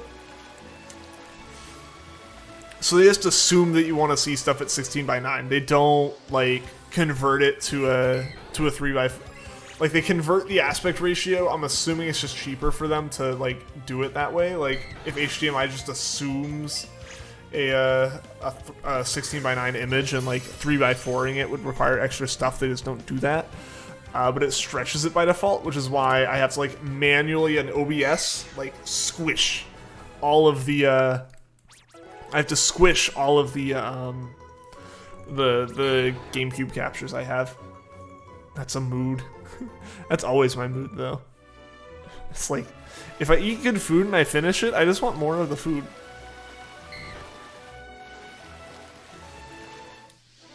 Mario Kart Double Dash? Nah, that's a B tier game. You gotta get the true S++ tier game of Garfield Kart Furious Racing. True though. Of course, your dad being a gamer, he knew all about the Game Boy player. Hey! It's great when, like, your parents and stuff know about all that kind of stuff, and you're not, like, having to explain it to them. Like, no, I promise this thing's worth it. Granted, now I just buy my own stuff so I don't have to justify it to people. The positive side of being an adult. Drew a griffin for your brother's birthday, and his name's Griffin, by the way. Oh, that's awesome. That's awesome. It's on Melee for 70, but not a big enough fan to buy it. Fair. Alright, guys. Also, we have finally built up a catch combo on Dragonite, or on Dratini, so now it's time to just sit around and wait for the sparkly pink boy to show up. Walmart has a Mario Kart Double Dash for $99. So Walmart's online website is kind of also an Amazon. It's not like directly, it's not Amazon itself, but it's like Amazon in that you can list things yourself on there, or like an eBay kind of thing. So when you look on Walmart's website, make sure you like check the seller and everything, because it's not always Walmart selling it. They actually had issues. Funnily, they had issues with that a few years ago. They had like 2 words. They had a 2-letter mistake that they made basically in their like price matching policy, where I think they said like, we'll match any price of an online goods sold on Walmart.com. And so people will just go in and list a sold out, but they're listing for like a $2 TV. And then they would go in and be like, price match. And Walmart would be like, what? Because it was a totally like unlegit thing, but that's what they did. And like they had to change it from on Walmart.com to by Walmart.com, and that fixed it. But yeah, so like Walmart has like third-party sellers on there, so that's why you can see some like retro games and stuff like that. Honestly, GameStop's site might be worth checking. They don't carry any of their retro stuff in stores, but they do have a pretty big retro selection online. Again, it's going to come down to kind of knowing what price you're comfortable paying for the games and stuff. GameStop's not always the most like up and up when it comes to used game prices as far as selling to consumers, but it's worth it's worth checking out. It's got to be an old listing from the early 2000s. No, I mean honestly, it might not be Shy. It might not be. Like I said, third-party sellers are on there all the time. I bought some stuff off Walmart.com a while back for my car that was just like some random dude selling it through Walmart's website. It's just one of those things where it's like, why not sell your stuff there as well? Because, you know, maybe someone just goes on Walmart's site and wants to order it. So I know there's been other like controversies where like third-party sellers would put like political shirts on Walmart.com, and people would get confused and think Walmart was selling like political shirts is one thing, but like some of these shirts were like just very aggressively political, and it's like, Walmart, you're taking this stance, and they're like, no, we're not. And it's like, oh wait, hold on, people are selling this on our site. Never mind. Yeah, this is why I see the confusion. It's like kind of what they had to deal with. Store you went to for the GameCube, gave you a business card so you can call them 1 to 2 times per month to see if they got any new games. Oh, that's awesome. Yeah, that's great. Yeah, I need to check for some like actual GameCube games to play. Like I own GameCubes, but like I should take advantage of the fact that I own GameCubes. I shouldn't just use them for this Jirachi hunt. Not gonna lie, you might sell some of your games or something you don't want anymore. That's fair. So you can buy the games. That's totally fair. I think it's worth looking into the idea of selling them yourself. If you like, you or your like parents can help you or something, like you can like sell them through like Facebook Marketplace or eBay or something. To try to get a little bit more than like what GameStop would give. Because like again, it's a meme, but it does come from a bit of reality that GameStop does like want to make a profit off the games you give them, and basically just giving them to like save yourself the hassle of having to sell it yourself. Is really all you're doing there. But yeah, totally makes sense. Done with this Dragonite. Man. You'll find one eventually, Nebby. It'll be like after you stop looking for it and you're just going for something else, it'll just show up like, hello. If you get a Game Boy player, are you definitely getting Sapphire? Heck yeah, dude. Heck yeah. That'd be awesome.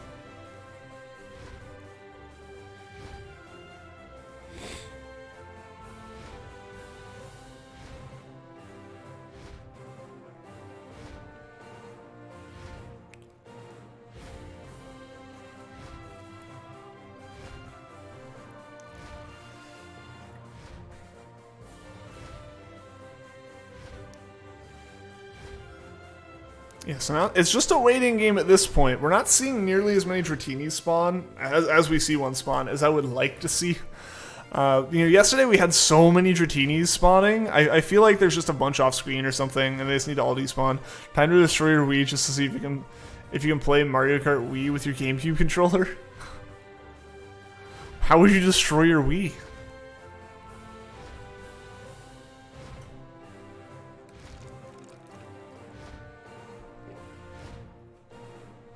I feel like you're using the GameCube controller wrong if you're destroying the Wii to use it. Not gonna lie. Ripping off the panel even though it's locked on. But like, it just pops open. It's on a hinge.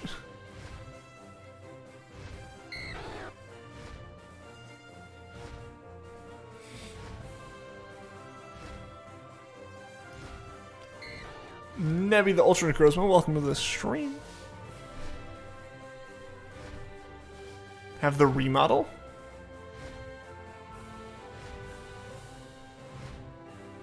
The hinge isn't there? Oh, so just like pop off?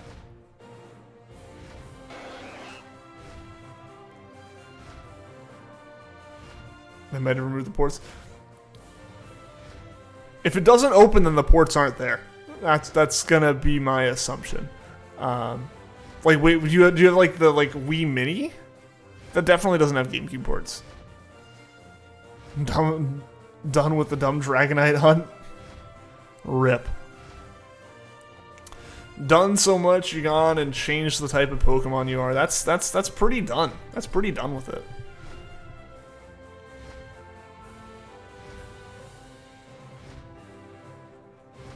You can still use some memory cards in games, you just need the Wii U adapter. I guess, yeah, just plug that in with the USB.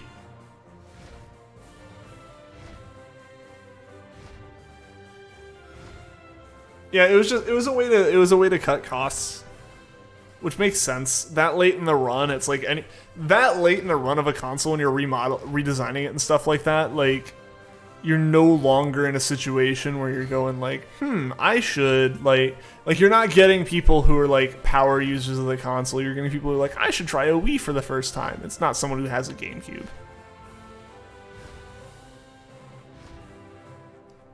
Destroying Let's Go now.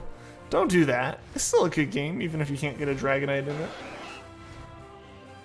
Hate this Wii model. The Wii modeled Wii.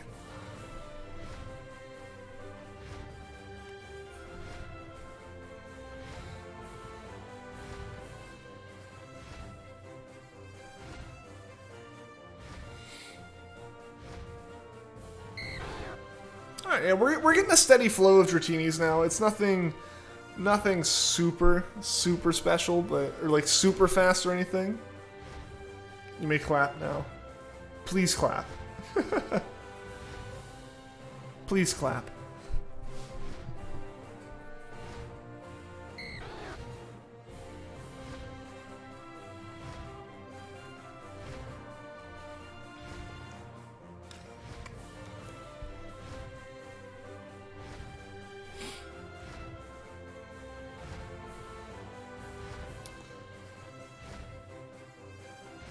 This one Dratini just running in circles. Come on now. Come on. Despawn so we can get a new spawn.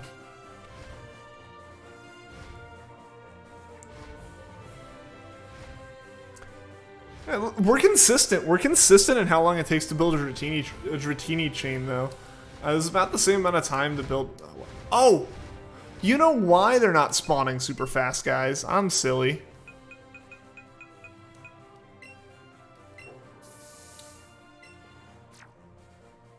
That'll probably help. I have yet to turn on the lure. But yeah, we're consistent in the timing it takes to like build that chain up. So that's not bad. Dumb boy, that's me. That's me. Like every day I stream. Okay, so I have a question for you guys, because I think I asked it a little bit earlier. I started like talking about the dilemma it causes earlier or something, and then I got distracted by chat. I think more F1 talk happened or something. That's you, that's me. Done destroying Let's Go Dragonites. They're gonna make a third game in the Let's Go series just for you, Nebby. That is, that's gonna be, yeah, Let's Go Dragonite. And everyone except for your profile is gonna just get tons of Dragonites. But yeah, so the thought I had earlier is, if you're in a situation, like, let's say you were in the exact situation I'm in right now. A Dratini spawned in that was shiny, and you encountered it, and it did the run animation. What do? Do you throw one more Pokeball at it, or do you run? Like, do you gamble on the fact that, like, you might catch the shiny in that one last throw, or do you just accept that you're not gonna get it to save yourself the hour and 30 minutes, hour and 40 minutes it's gonna take to build that chain back up? What do you do then? You run? Okay. Master Ball? That's fair. That's fair. Imagine you don't have your Master Ball anymore. Imagine you're not like me. Or imagine you're like me and you just won't use that Master Ball for anything. Because here's the thing. I know that, like, the smart move is definitely run. I definitely agree that running is the best course of action there. But for me, again, it's just that instinctual thing of, like, I gotta try to catch it. If I can throw the Pokeball one more time, I'll catch it, right? Like, that's the mentality that I end up in. It's a real risk. It's a real risk once it does the run animation, though, because you could throw the Pokeball and it be in midair and it just disappear. Because there's that briefest of moments that if you have control over the menu, you can watch the circle go away and you can hit B, and like hit A from there. Like, you can basically say, like, run, yes, and the time it takes for it to disappear, and you can barely save it, I think.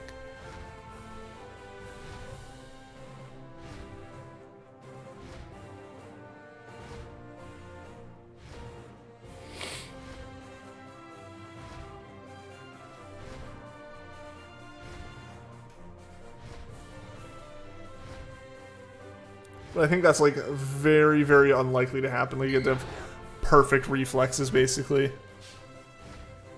So you could, if you got really lucky and were really risky with it, you could possibly take it down to, like, the last few potential frames, where it's just straight up impossible to catch it. At that point, it is better to run. Like, it's, at that point, like, literally nothing could have a good outcome from not running. So my biggest thing is, like, if I'm in the middle of, like, throwing a Pokeball and it's like, it does the run in and it's just like, I throw the Pokeball and it's like, I gotta be ready to run if it breaks out, you know? But it's just like, I'm like, I can do it. I can catch it. Don't worry.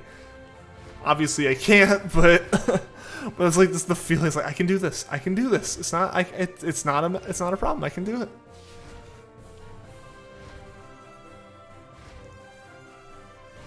Because I'm also the same person who you guys have seen before. I'll, like, be like, oh, this thing spawned as shiny. Like, right now I'd be like, oh no, a Magikarp shiny spawned. And then I'd go and catch it. Like, like, I'd be like, oh no. Because the oh no is like, I know it's going to break my chain.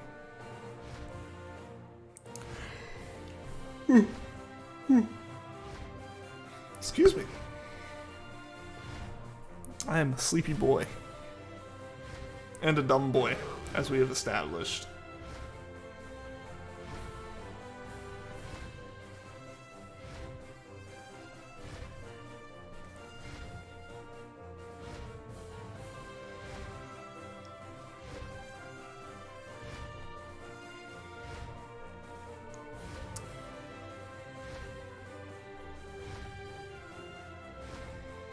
Yeah, so I know I'm bringing it up again, but this desk, once I get everything squared away with this desk, as far as, like, getting everything lined up and mounted properly, definitely going to be really, really starting to get the stream background together, get all that set up as best as I can. Yeah, there's a lot of stuff I want to do. There's a lot of things I need to figure out, like mic placement, camera placement. Like, I think the camera's about where it'll be. It might shift a little bit. The biggest thing is not really putting it directly in front of me, just because, like, I have a monitor here. Makes it a little bit difficult, and I can't put it above that monitor unless you just wanted to see like the top of my head for the whole stream. So I have an option of like lifting my monitor up or shifting this monitor just to, like, to be on the side or something like that. There's a few options I have there, but I think the camera's probably in place. One of the big things is figuring out this microphone, just because the way that the monitor stand I have for my monitors is, it pushes the monitors too far forward for me to put the microphone on the like same desk with them. So right now it's coming off of the L, and it's like, I feel like I want a bit longer of an arm to move it fully in front of me, and I want an arm that's not like clamped on. I want it like bolted through the desk or something.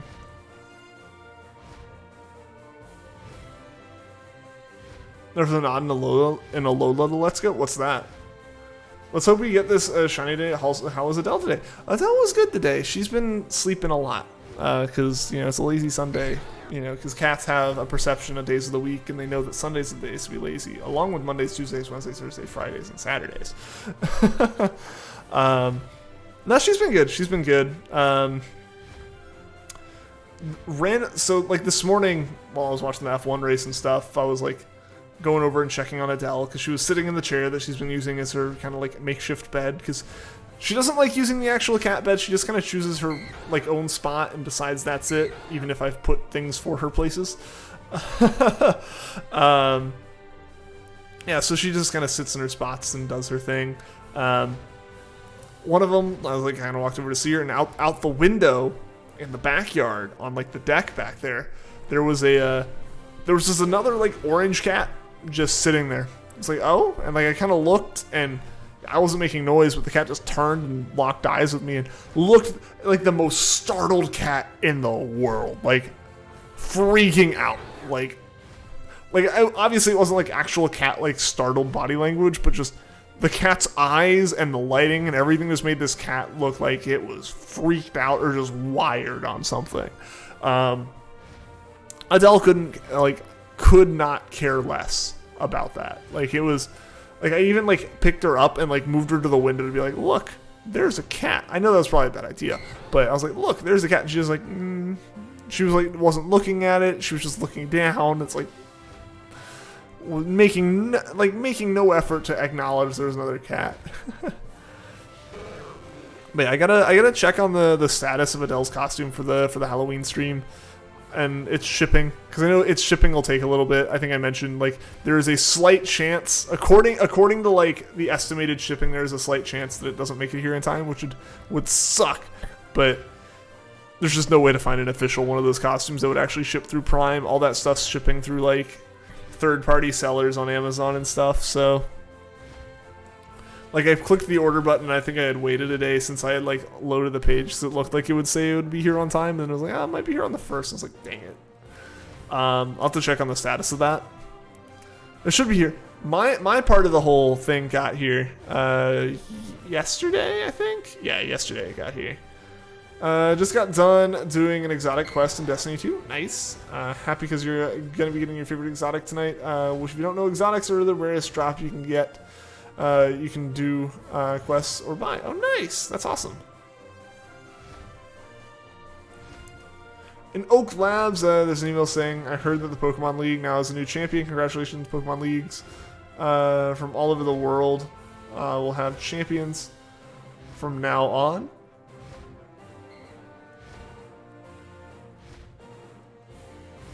I'm assuming there's more to this. So, like, so far, yeah, that seems pretty normal.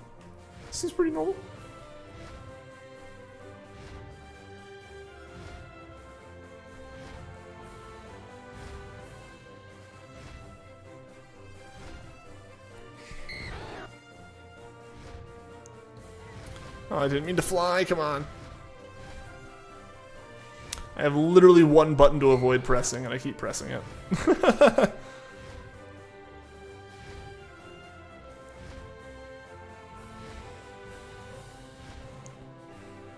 Yeah, so I think, you know, back when I wasn't really doing a lot of Let's Go hunts, this is the part that I was kind of like, why I didn't do a whole lot of them.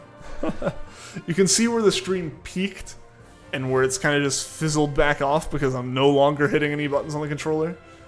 That's just how these hunts kind of go, you know. Especially in a situation like this, it's just like, well, there's not a lot I can do. Interesting to you because there are no gyms or Pokemon League where you live.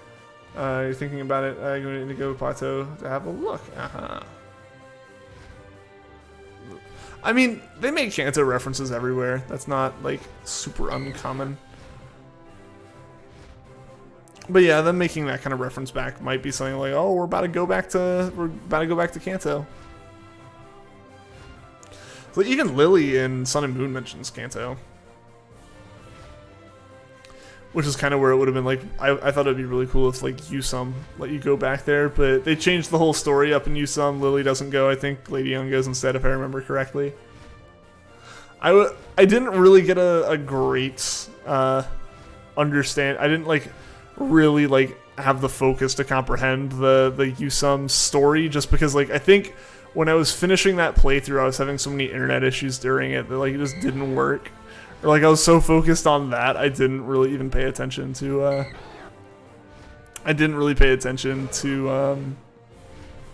What was happening in the story at that point.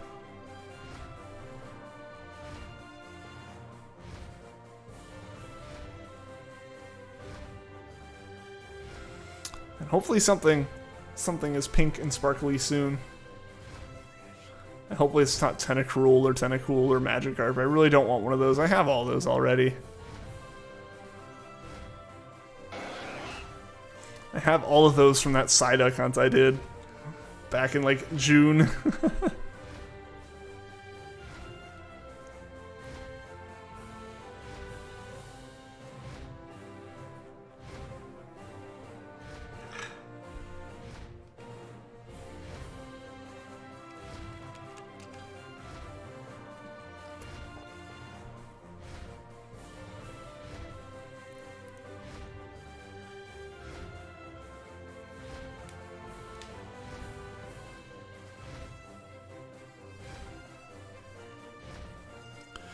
Never wrote a comment that long before it. Didn't even know YouTube had a limit. Yeah. So chat messages do have a limit. Like as you type, you'll see that limit kind of coming up. And it's what, like 200 characters? Yeah, it's 200 characters. I literally just looked at the bottom of my chat and saw the 0 out of 200.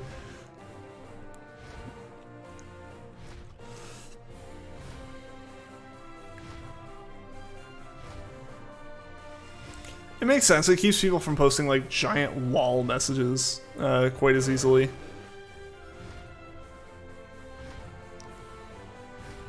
Now the 59 exotics, it seems like a lot, but I've been playing the game since it came out in 2017. That's awesome. That's some dedication there, man.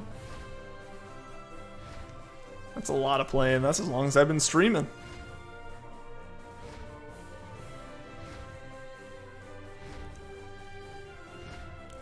Hey, welcome back, gamers. Did you miss anything? Nah, nothing else has really happened. I will say thank you to everyone who helped get the stream to 15 likes. That is awesome. It'd be great if we could get it to 20.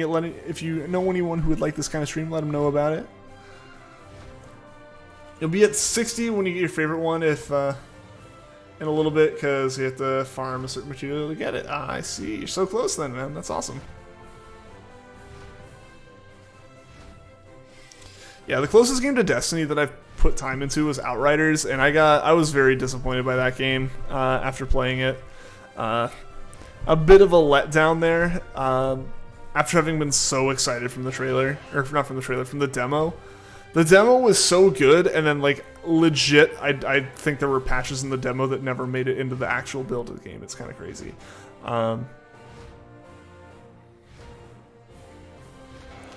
Yeah, Outriders had a lot of potential, in my opinion, and everything I heard from my friend who did play a lot of Destiny, like, it should have been a certain game that it ended up not really being, unfortunately.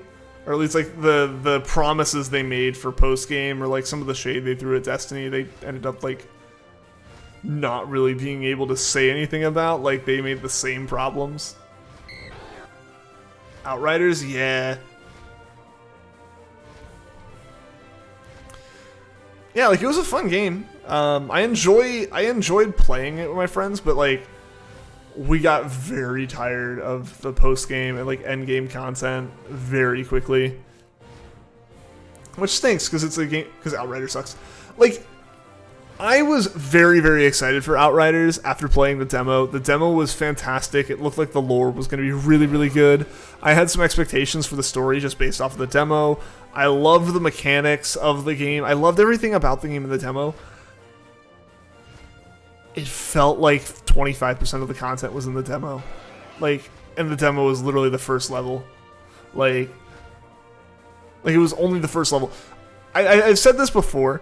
You could describe the Outriders story mode, like the campaign, like that Game of Thrones horse drawing meme, right? Where it's like season 1, super detailed, season 2, season 3, season 4, like all okay.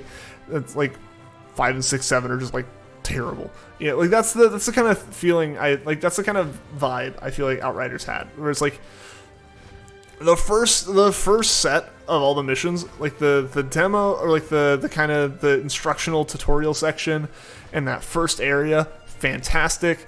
You leave that area, you go a little places, you have some like good intricate kind of like, you know, backtracking through places for side quest missions and stuff. And then you hit like a certain point in the game. Basically, once you go into the forest, like the game just has one good moment there, and then everything else just gets really railroady. And even before then, like the story completely got thrown off of what I thought it should be. Like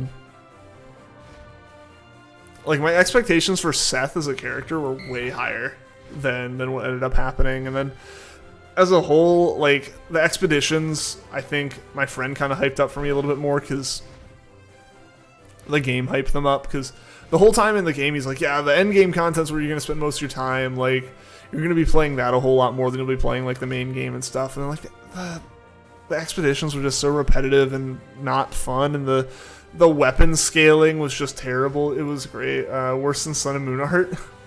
Talking about the anime art. Excuse the language.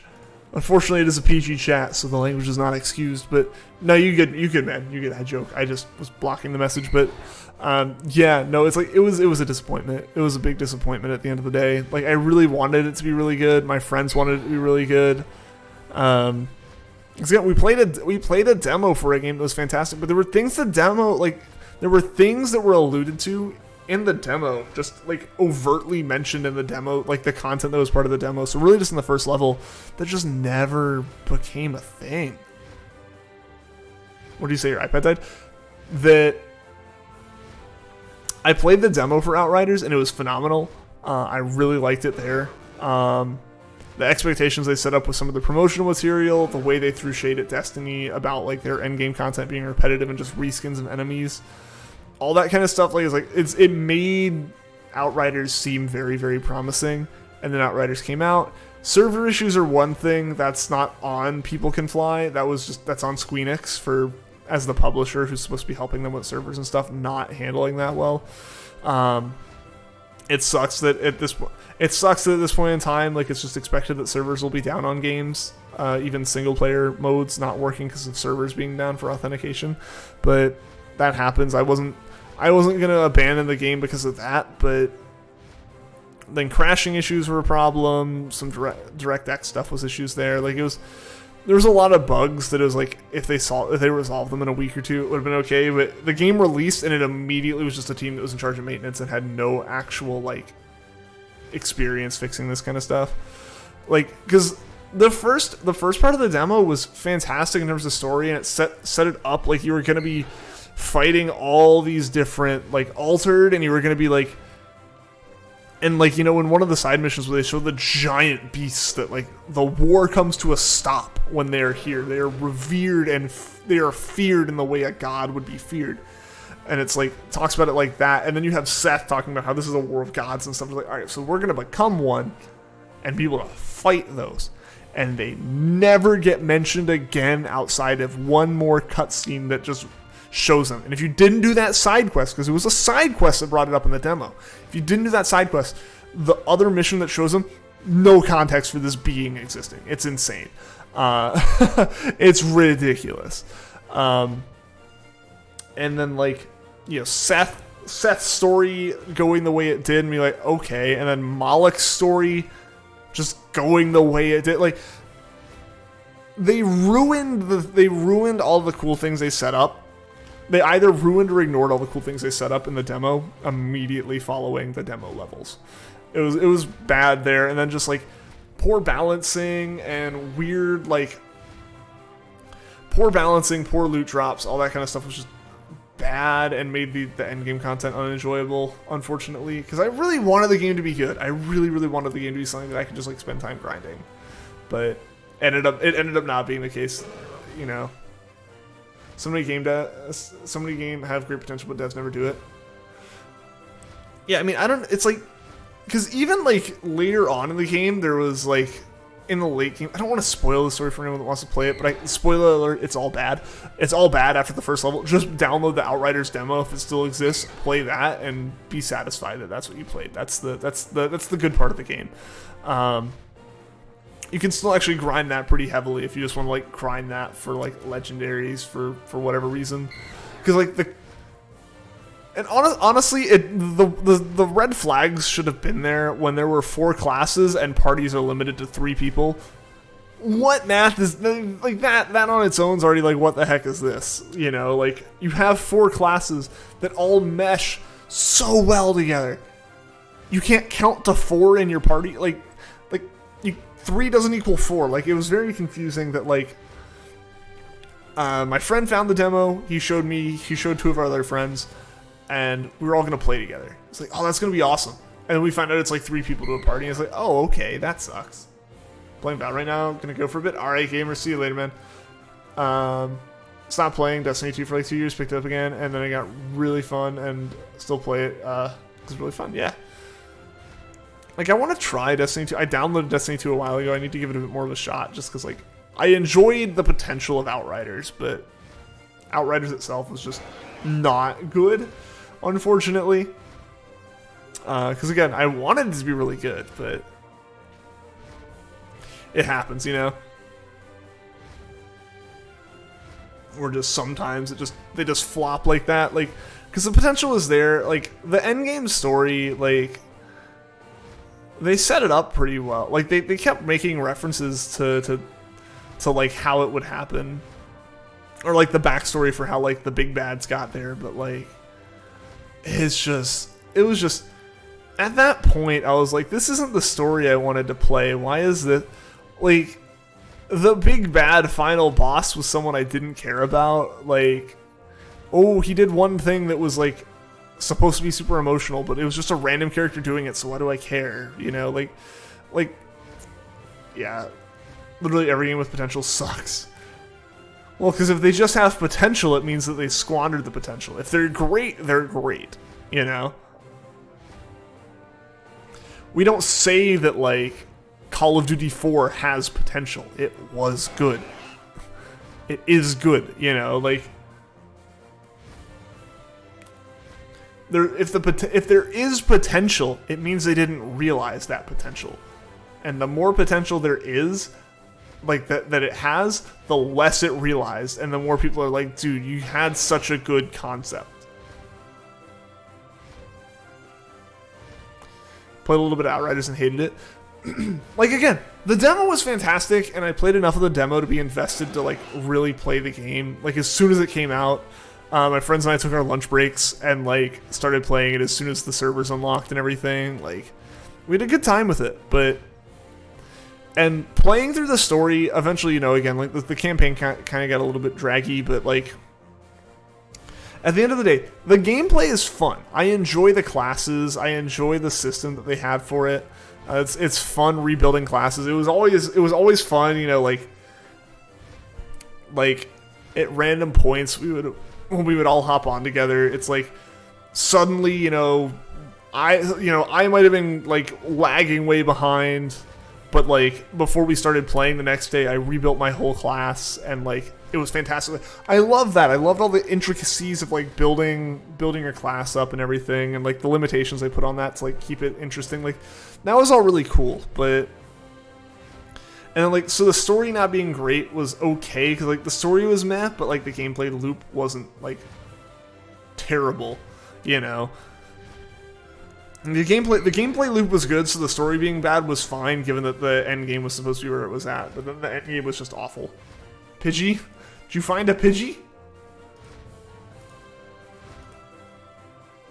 Or if you found something other than a Pidgey. Yo, you found a shiny Pidgey. That's awesome, Nebby. Congrats. Shiny hype for Nebby. That's awesome, man. That's awesome. Make sure you catch it.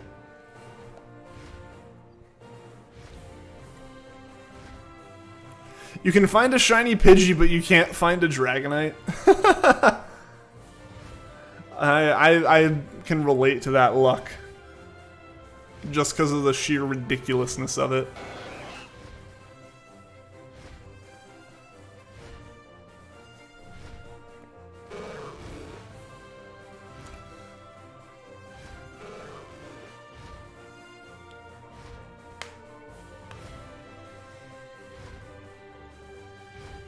Yo, MT, what's going on, man? Welcome to the stream. How's your weekend been?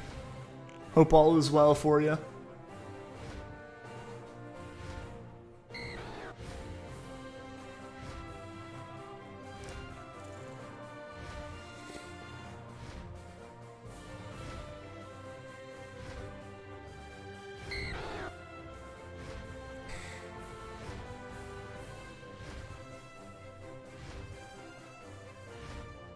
Weekend good. How about yours? Mine's been pretty good. Mine's been pretty good. If you've noticed, the stream background is a little bit different.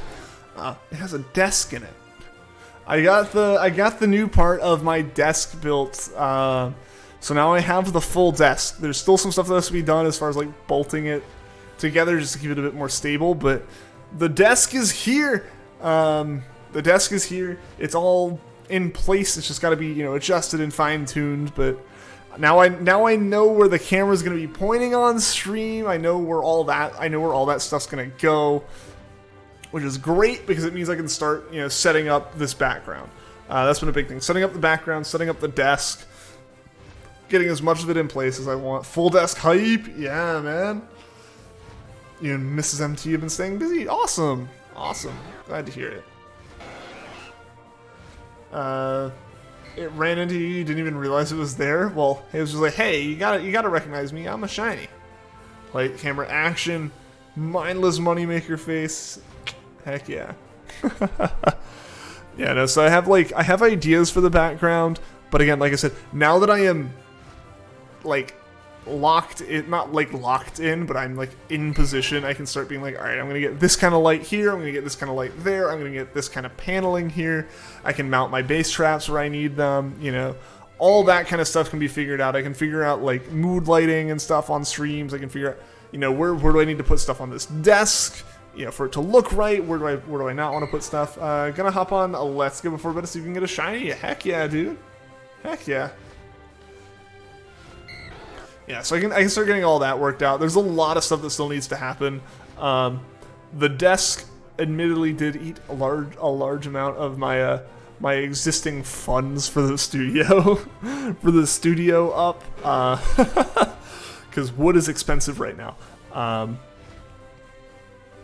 But yeah, no, I'm excited to have it. I've wanted to get this part of the desk for over a year now. Over a year, this part of the desk has been in my plans as far as I want it. I want a big L desk with a wood top and all this stuff to put things on. So I have that now. That's awesome. I don't think the desk is going to need any changes outside of me drilling a couple holes in it for cable management or for mounting better mic arms and stuff in anytime soon. But yeah. Doing Shiny Dynamax Ventures right now. Awesome. Awesome. Best of luck with that. Cat in the box. One of the best emotes.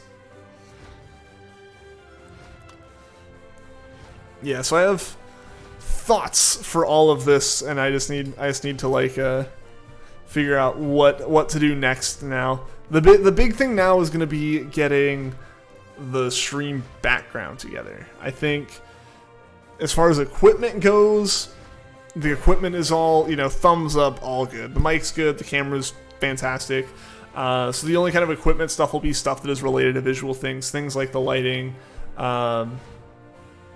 things like potentially the acoustic panels, just how the acoustic panels fit and look on the walls, stuff like that.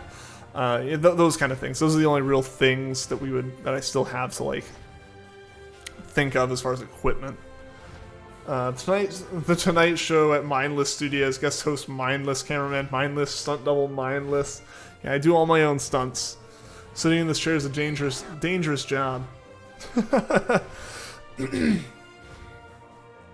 your studios come together for stream though. Yeah, me too. I've given myself like a personal deadline of I think I mentioned it, of BDSP coming out, just because I need a deadline to get stuff done. There's a lot of stuff I'm thinking of. There's a lot of thoughts I have as far as like updating stream assets, updating the stream room, all that kind of stuff. Now that I've moved, obviously the stream room stuff can start happening a bit more. But yeah, no, I'm excited. I'm very excited for all this. And the desk was honestly one of the biggest things. Most of the other stuff, the desk changes the least as far as the stream quality, admittedly. The most it did was it turned the camera 90 degrees, which matters a lot for everything else I do as far as like me knowing what I can do, but it doesn't really change a lot for you guys outside of what's behind me at the moment. But everything else like will be just kind of getting put in place over time. Full odds Pidgey is Pog, heck yeah. You rearrange your room to have your own desk work area, fit your bed and TV so you know the feeling, yeah. Yeah, I mean, hopefully this room doesn't really need to get touched as far as like moving big things around. I think the only other thing that might end up in here is I've mentioned doing a racing sim rig at some point, but that's not like necessary for streams. That's just I already have my racing wheel and I have my VR headset, and I just need a chair that doesn't roll around and a spot of desk that doesn't like have a keyboard on it for me to have to use. Like have to move the wheel out of the way. Should you bring your Switch to school tomorrow so when you're sitting out of gym you have something to do? I don't know. I guess it depends on your school and their policy with technology and stuff. I know like at my some of my schools, yeah, I would have been like that would have been taken away. I almost had some teachers take my phone away because it was sitting in my locker all day. That was the silliest one. It's like, look, I need the phone. It's for emergencies, but I don't have it in class. It's literally just in my locker.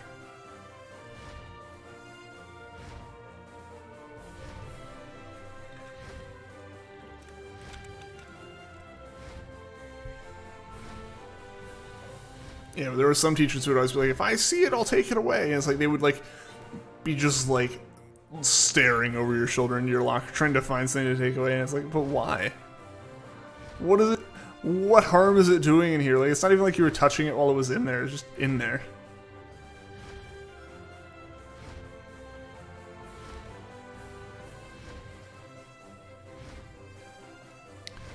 Fun fact, one time Eggy to do a Pokemon impression on stream, and at the same time a shiny appeared. Disappeared while he was doing the impression. What are the odds? That's awful timing. Yo, Jay Plays, what's going on? Welcome. How are you doing today? It's been a while. Hope you're doing well.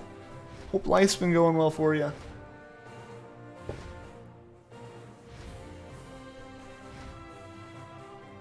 Guys, thank you for all the likes on the stream. I really appreciate it. Let's see if we can get to our like goal of 20 likes. We're so close. We're so close to the 20 like goal. It has. That's great. That's awesome to hear.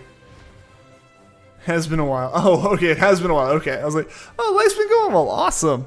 I'm going to keep this Pidgey on your team and make it into a Pidgeot because you already want one on your team. Hey, and now you're going to have a shiny one on your team. That's awesome.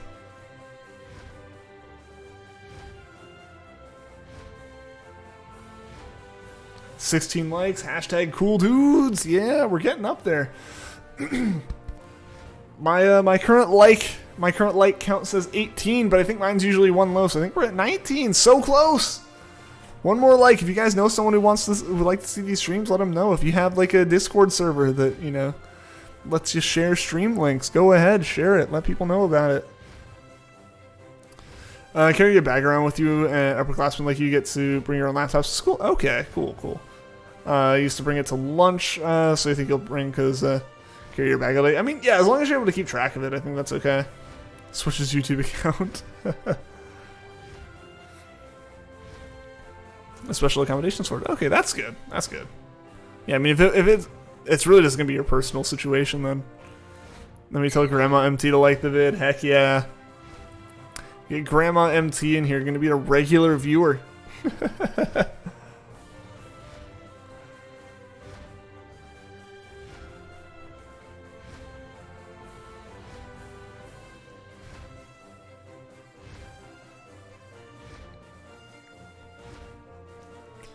How many days now until BDSP, guys? Like, we're less than 60 days away from BDSP at this point, right? MT family is big noise.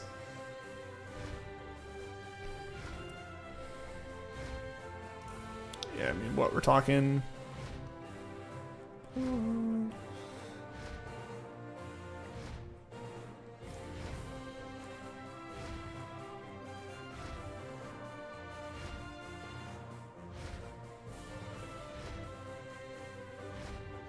Like 54 days away, it looks like. That's coming up fast. It's coming up fast. It's awesome. I'm so excited for that. We've got so much to get done with stream stuff before then. Haven't touched that game in ages. Haven't touched Let's Go. Yeah, I mean, I took a massive break from it. I didn't really stream it outside of a couple streams right after it came out, just because like I don't really like the hunting method, but it's definitely grown on me over time, and I like just the feel of it and a lot of the Kanto shinies that you can find. I think a lot of it comes down to not really being a super big fan of the KO method, and in Sword and Shields is like, this is the best we got on Switch right now. Haven't played any Pokemon games. Oh dang, we gotta change that. We gotta play some. Hey, I think we did it! We did it! We hit 20 likes on the stream, guys. Thank you so much for that. Means a lot. That's awesome. So glad we hit the like goal for the day. Hype, guys, hype. 21 likes, indeed. Indeed. And again, even outside of the like goal, if you know people who would like to see this kind of stream, definitely, you know, share it with them. Let them know about it. I really, really would appreciate it. Someone's grandma listened. Heck yeah. Grandma MT coming in clutch, helping us hit that like goal.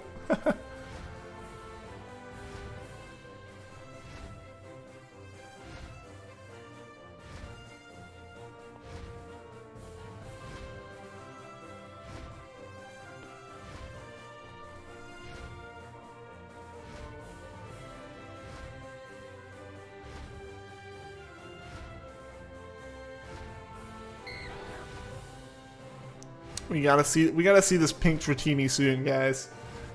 I feel it. It's coming. It's coming. After 2 days of looking for it, it's gotta be here, right? You know, I'm gonna go ahead, while I'm thinking about it, I'm gonna go ahead and save. I know it doesn't save the combo, but what it does is it guarantees that we save those catches we did, so if we do have to do it again, we have the better catch rate. Just because thinking about the number of times I've just like not touch the Switch all day and come back to it going, oh, the cartridge popped out. It's like, it's still in there. What the heck? I just want to make sure that's not like a thing that we have to deal with.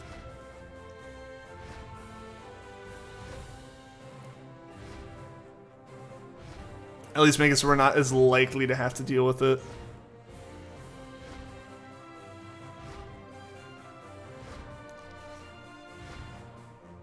Yo, Mr. Executor, welcome to the stream. Have you ever played Minecraft Pixelmon? Just got a shiny roly-poly in it, watching a stream on it. Oh, nice. Yeah, I haven't played Pixelmon. I thought about setting up a server for it to like, or let's like, you know, a single-player mod server world for it just to try it out, and I never got around to it. I think I still have all the install files, but I haven't tried it out yet. Gotta go, and nice to watch these again. See you next time. Yeah, absolutely, Jay. Absolutely. It was good to see you. Hope to see you again soon. And have a good rest of your night.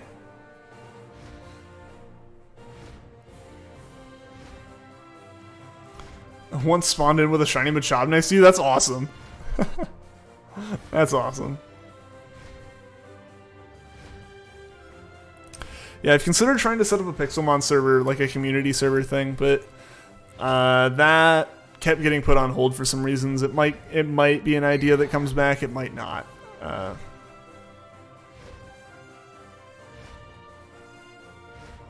Also, use multi-MC for modded Minecraft. It's useful for sorting mods out. Yeah, there are a bunch of ways to do that.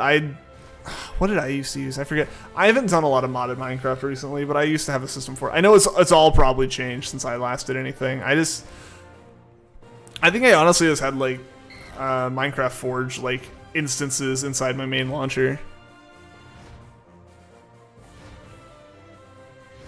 So I think any modding I did wasn't like super serious modding.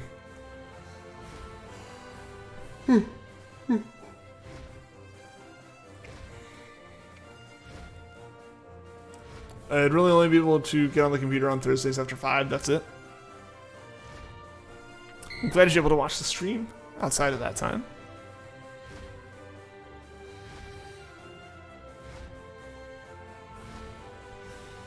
Yeah, the whole like idea with that server thing kind of fell through for a little bit just while I was at my apartment. It might come back now, but that's a very long way away thing.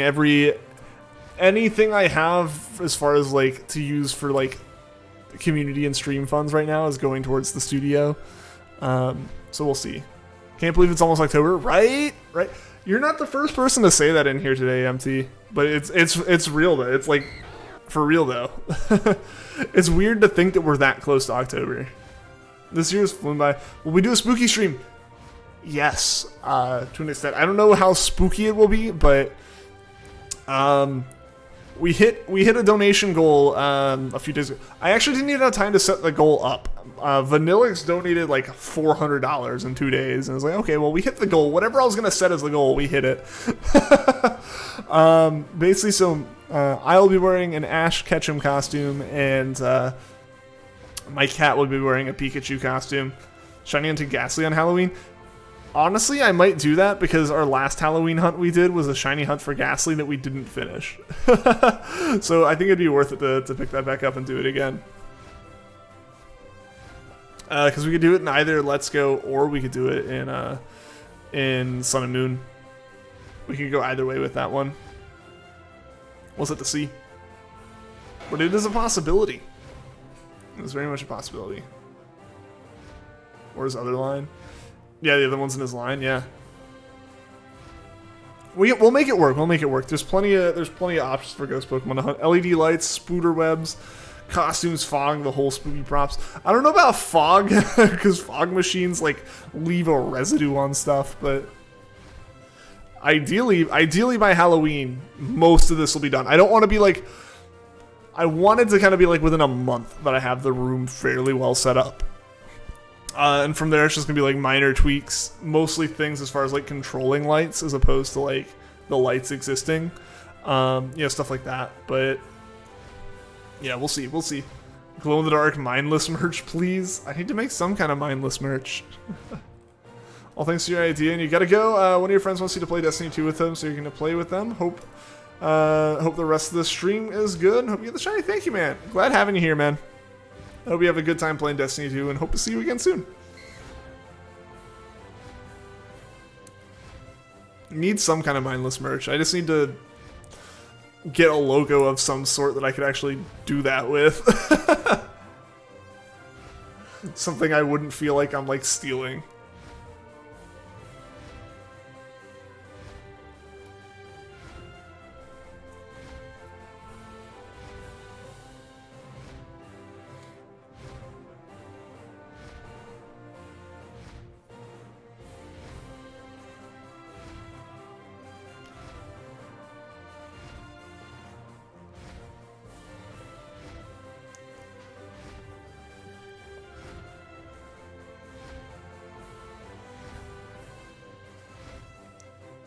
Pidgey has cursed you? How has Pidgey cursed you? I thought it was good luck to have the shiny.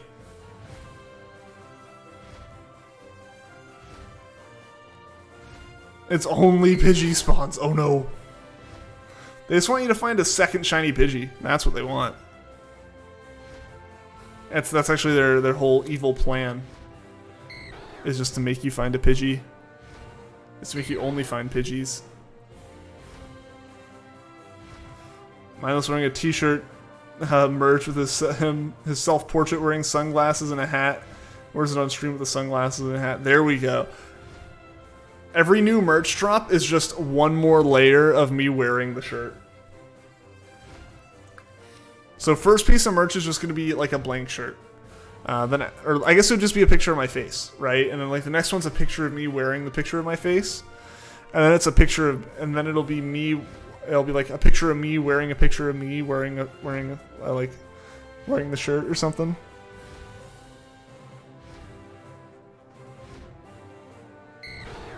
Blank merch. Yeah, we're just a really high-end fashion brand. Just gonna sell you Cottonelle or Gildan t-shirts. They're just like nothing. Say it's a thing.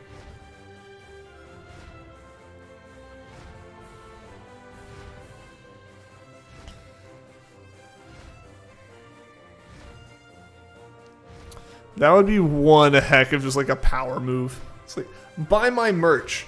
It's a blank white t-shirt. I wonder if like Teespring or any of the companies that people go through for shirts would even allow that, if it is like, no. No. Gotta have the stripe merch. True. True. Yeah. Any shirts we sell gotta be striped shirts, right? Striped V-necks. I'm basically just gonna sell you my wardrobe.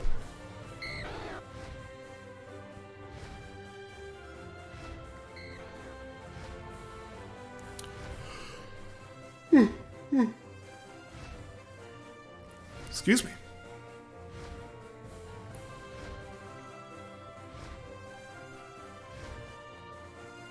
Yeah, I'm looking around at my desk. It's a mess right now. It's a very spread out mess now. Like, it used to be the same mess, just condensed, but now it's all spread out. So it's easier to see that it's a mess. Gonna get an army of shiny Pidgey. Perfect. Perfect. You'll win every battle with that.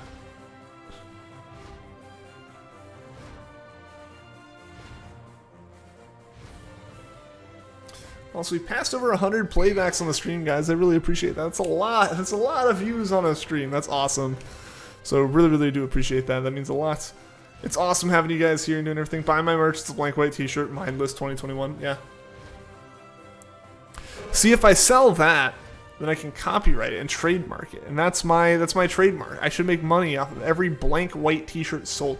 It's the perfect business model. Because not only do I make money from you guys buying my like official shirts, I can make money from all the unofficial undershirts that are sold worldwide.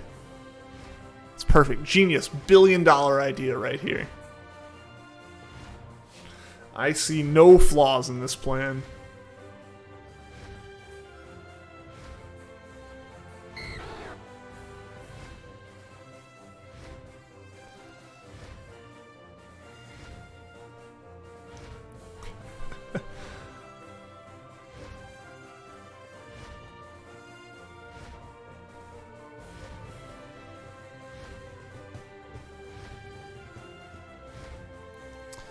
Wouldn't a blank merch shirt be an empty shirt?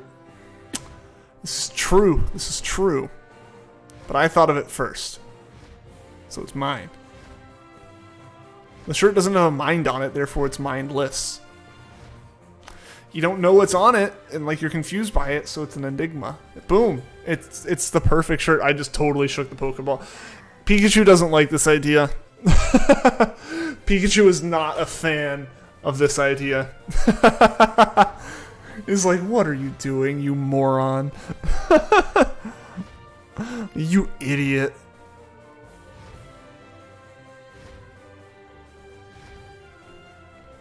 I'm supposed to, it's like, she's like, I'm supposed to be the evil one. I have the rocket shirt on. Want to know what you named your Pikachu? What did you name your Pikachu, Nebby? Let me know. I want to know. Tell me all the details.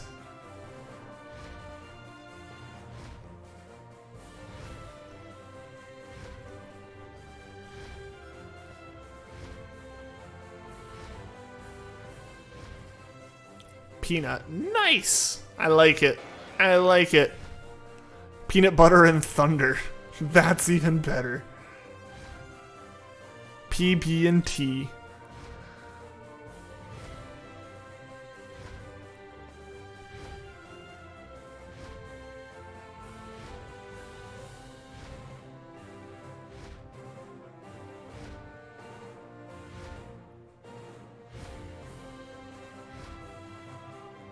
I really like it. I really like it, Nebby.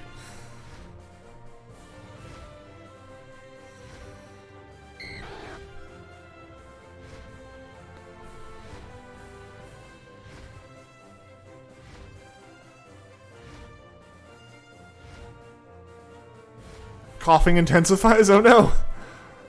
Having a bit of a coughing fit.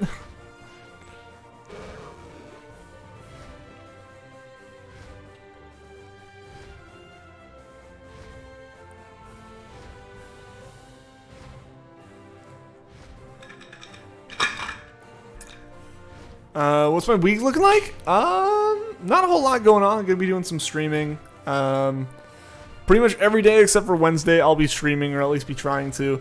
Yeah,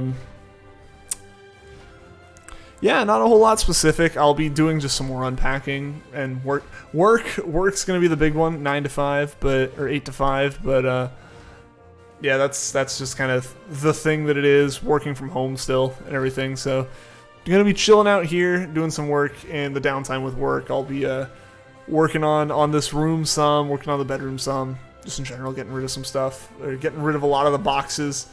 Because yeah, apparently, situation where like the previous tenants weren't using the trash service right, so it had to get like canceled just because they weren't picking it up, and the landlords were like reinstating it, and it can take a little bit. So hopefully, fingers crossed, trash cans are here tomorrow, so I can like take recycling and stuff out.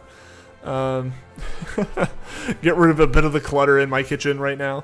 But yeah, mostly it's just continuing to get things unpacked and organized. Last week was like not like last weekend was the really hectic weekend just because I had so much happen with that. But you know, now it's like mostly chill. Work's pretty chill. It's the middle of a sprint, which means like this basically every other week we have like meetings setting up new like tasks and everything. But like this week it'll just be like not a whole lot going on for that. Just, you know, slowly making my way through my stuff. Unpacking is never ending for real though.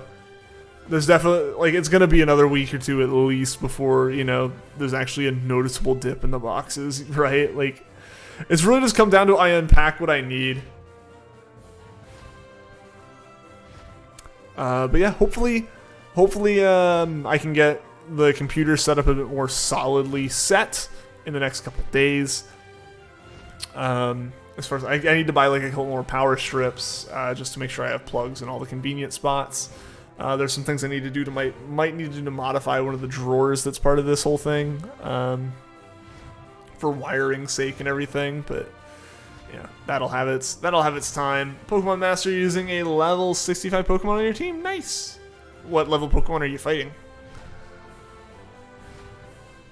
Yeah, so there's stuff to be done. There's a lot of small things to do, and I'm probably gonna focus on a lot of those. This past week was a lot of the big things, like getting my couch together, getting my TV set up, getting my bed together, getting my desk together, like all the stuff that like is glaringly obvious that it's missing. And then this week's gonna be like set up the Roomba so that it can run, you know, organize the kitchen, you know, stuff like that, right? Like as far as like I've been able to function, but I want to like make things easier, you know, make it feel like I actually like am living here permanently and it's not some temporary thing. Because you know, hopefully it's not temporary, at least not temporary in the same like vein as like reasons to not unpack. But hopefully everything works out here long enough to justify unpacking. I would like to think that my lease is something that is going to be upheld. You know, because that's really the only thing that would be of a concern at the moment. But yeah, hopefully by this weekend I've got a lot of little things done and I can move back to some big things in here. I might be experimenting with some lighting in here this week, as far as just like some themed lights and stuff, but like some RGB lighting and things like that. But I'm not 100% settled on what I'm going to do with that or how it's going to happen, so that's all still up in the air. Going to rematch blue? Yeah. Nice. Yeah, LED? Yeah, so I'm thinking my plan is to... Like, I've mentioned this before. I don't think I've said the exact details, and I don't really know the exact details to say, just because it's still all up in the air whether or not it happens or how it'll happen, you know, all that kind of stuff. This whole, like, back wall here is hopefully going to be, to varying degrees, covered in RGB lights. Hopefully in a way that's hidden and not like super bright and blinding or anything, but just like enough to be like mood lighting for the streams and stuff. And ideally I'd like to do the whole room in it, but at the very least, what you guys can see on stream will be done that way. And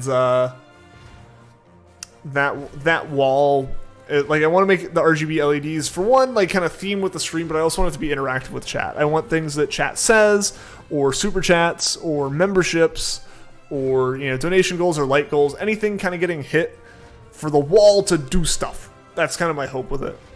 LED for the color of the shiny or something. That's an option, yeah. That's the thing that could happen. Generally, the thing I was thinking at the very least is like putting some lights back there that are like kind of the orange and blue of the stream and stuff, and like all the colors on the layout as part of the theme. We'll see. We'll see what happens with that.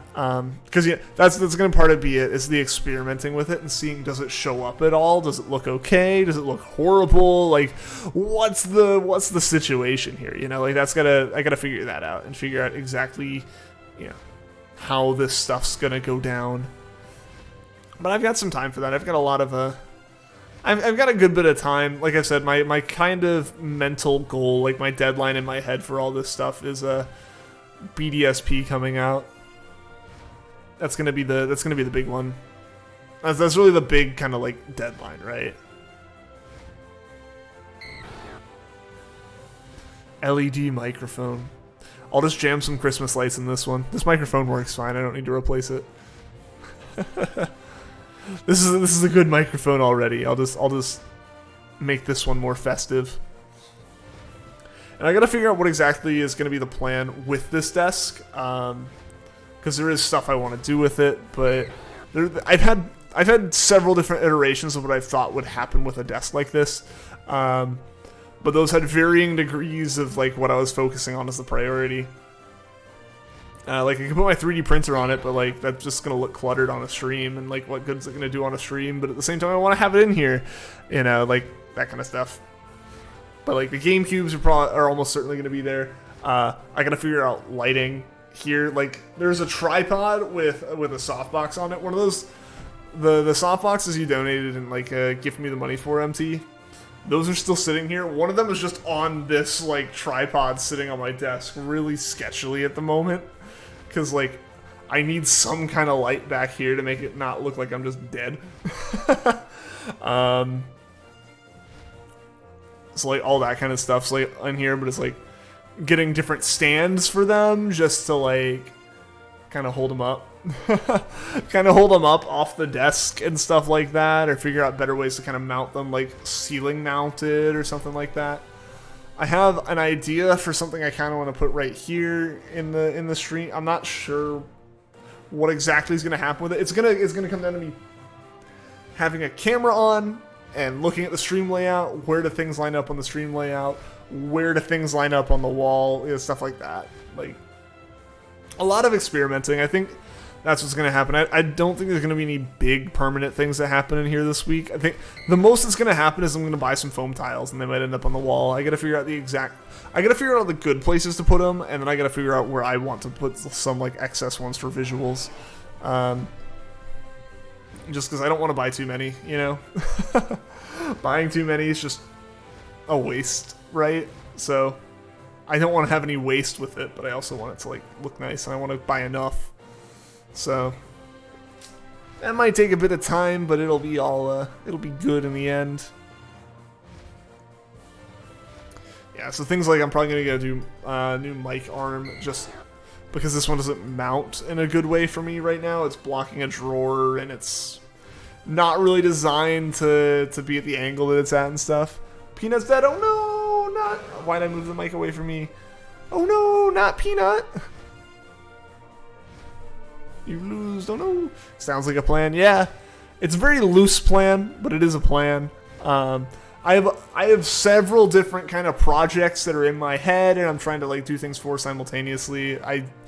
I'd like to finish to an extent. I would like to get one done enough this week that I can be like, that's done, and then I can move on to kind of doing the next one, and then move on to the next one, and just slowly make some progress on it.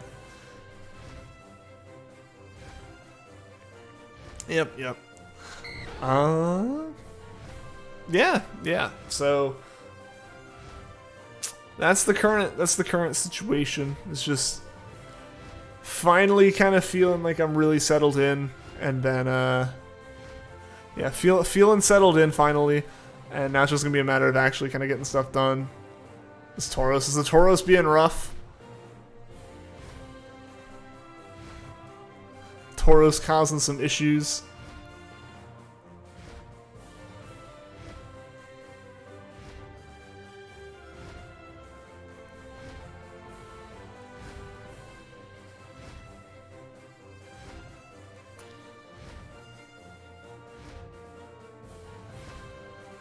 Mr. Blue is spamming earthquakes. How dare! So rude. Sorry, I'm looking at something on my phone real quick.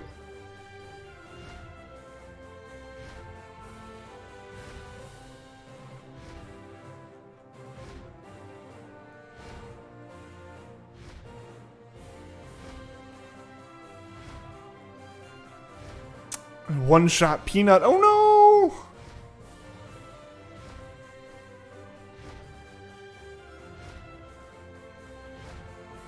Almost one-shot Nidoking. Oh dang.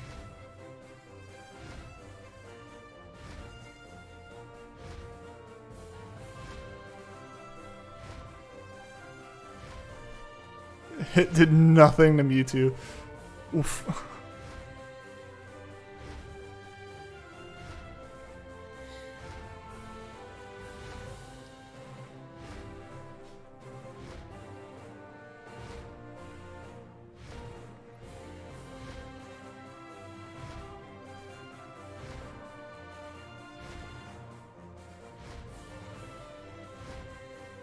Goodbye, Mr. Annoying Bull. I have you now.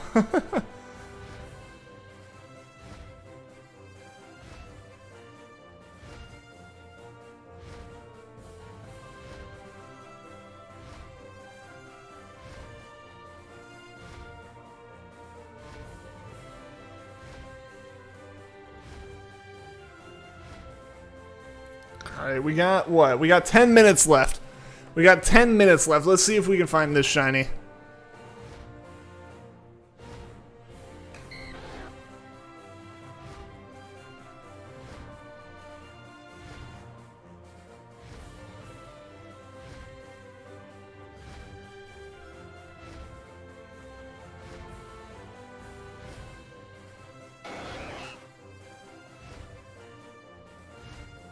No? Oh. The Adele's costume for the Halloween stream has shipped according to Amazon, but it's like us is like, oh, it's shipped, but it didn't give me any kind of actual estimate. It's still just like, yeah, the dates we said. It's like, okay. That sounds unreliable.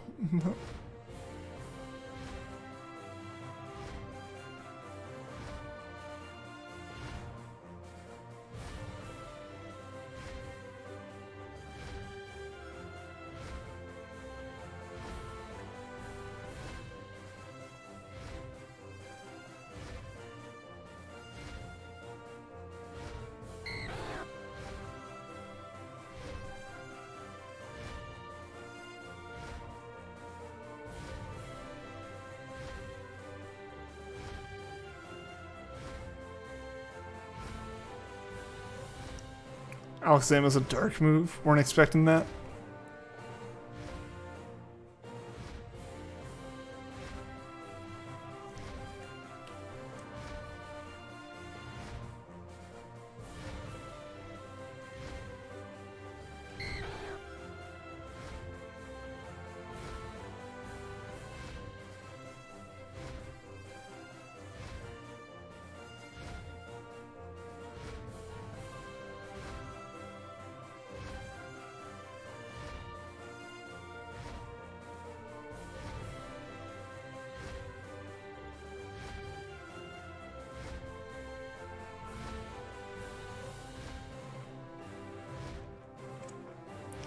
Blue's AI knows type advantage. You're doomed.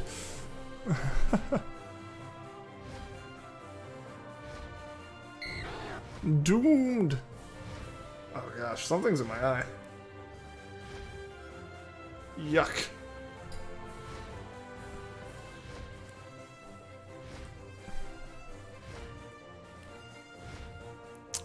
All right.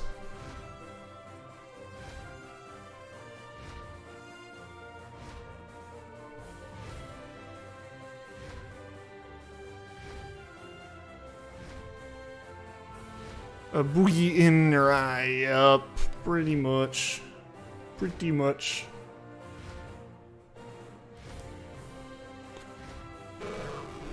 Let's see one thing real quick.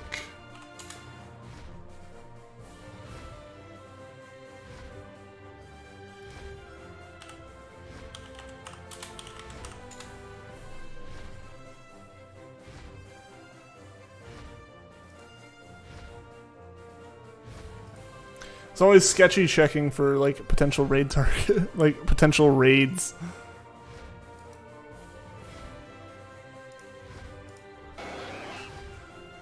With Let's Go, you know, it's always sketchy. It's like I'm looking away from the screen, and I shouldn't be. Yo, what's going on, Vanillix? Almost missed. Glad you're here, man. You're here for like the last like 2 or 3 minutes. I was gonna go till the end of the hour, but got something I kind of need to do sooner rather than later, so we're probably gonna wrap up once we see a couple more Dratini here. Blastoise can't hit for the life of me. Oof. Rip the Blastoise accuracy. 2 or 3 minutes, yeah. Back for a bit. Welcome back, gamers. You're here just in time for the raid. We're gonna be doing a raid here in a minute, so we're gonna see a couple more Dratini here. Gonna have to go. Oh no! Hopefully you can stick around long enough to raid, send some raid hype. Anything happen? Nothing super special.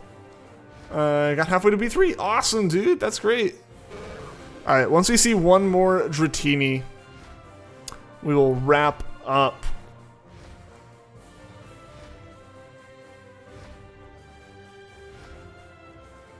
And there we go. There's another Dratini. It's still a blue one. It's not a pink one. So, guys, thank you so much to everyone who was here for the stream. Thank you everyone that liked, anyone that subscribed. We hit our like goal, our 20 like goal. I really appreciate that. It means a lot. I'm going to set up a stream for tomorrow. If you guys have suggestions for anything other than Dratini, let me know. Otherwise, we're going to continue the Dratini stream tomorrow. Just because, you know, we got our catch combo built up and I don't want to switch to a different game or anything. But guys, thank you so much for being here. I'm super excited to continue to progress on stream layout stuff here and just general stream room and everything. It's good talking with all you guys. It's good to see some old faces and some new faces as well. Yeah, I'll be back on again tomorrow, same time, same place. Hope to see you guys then. And until next time, take care.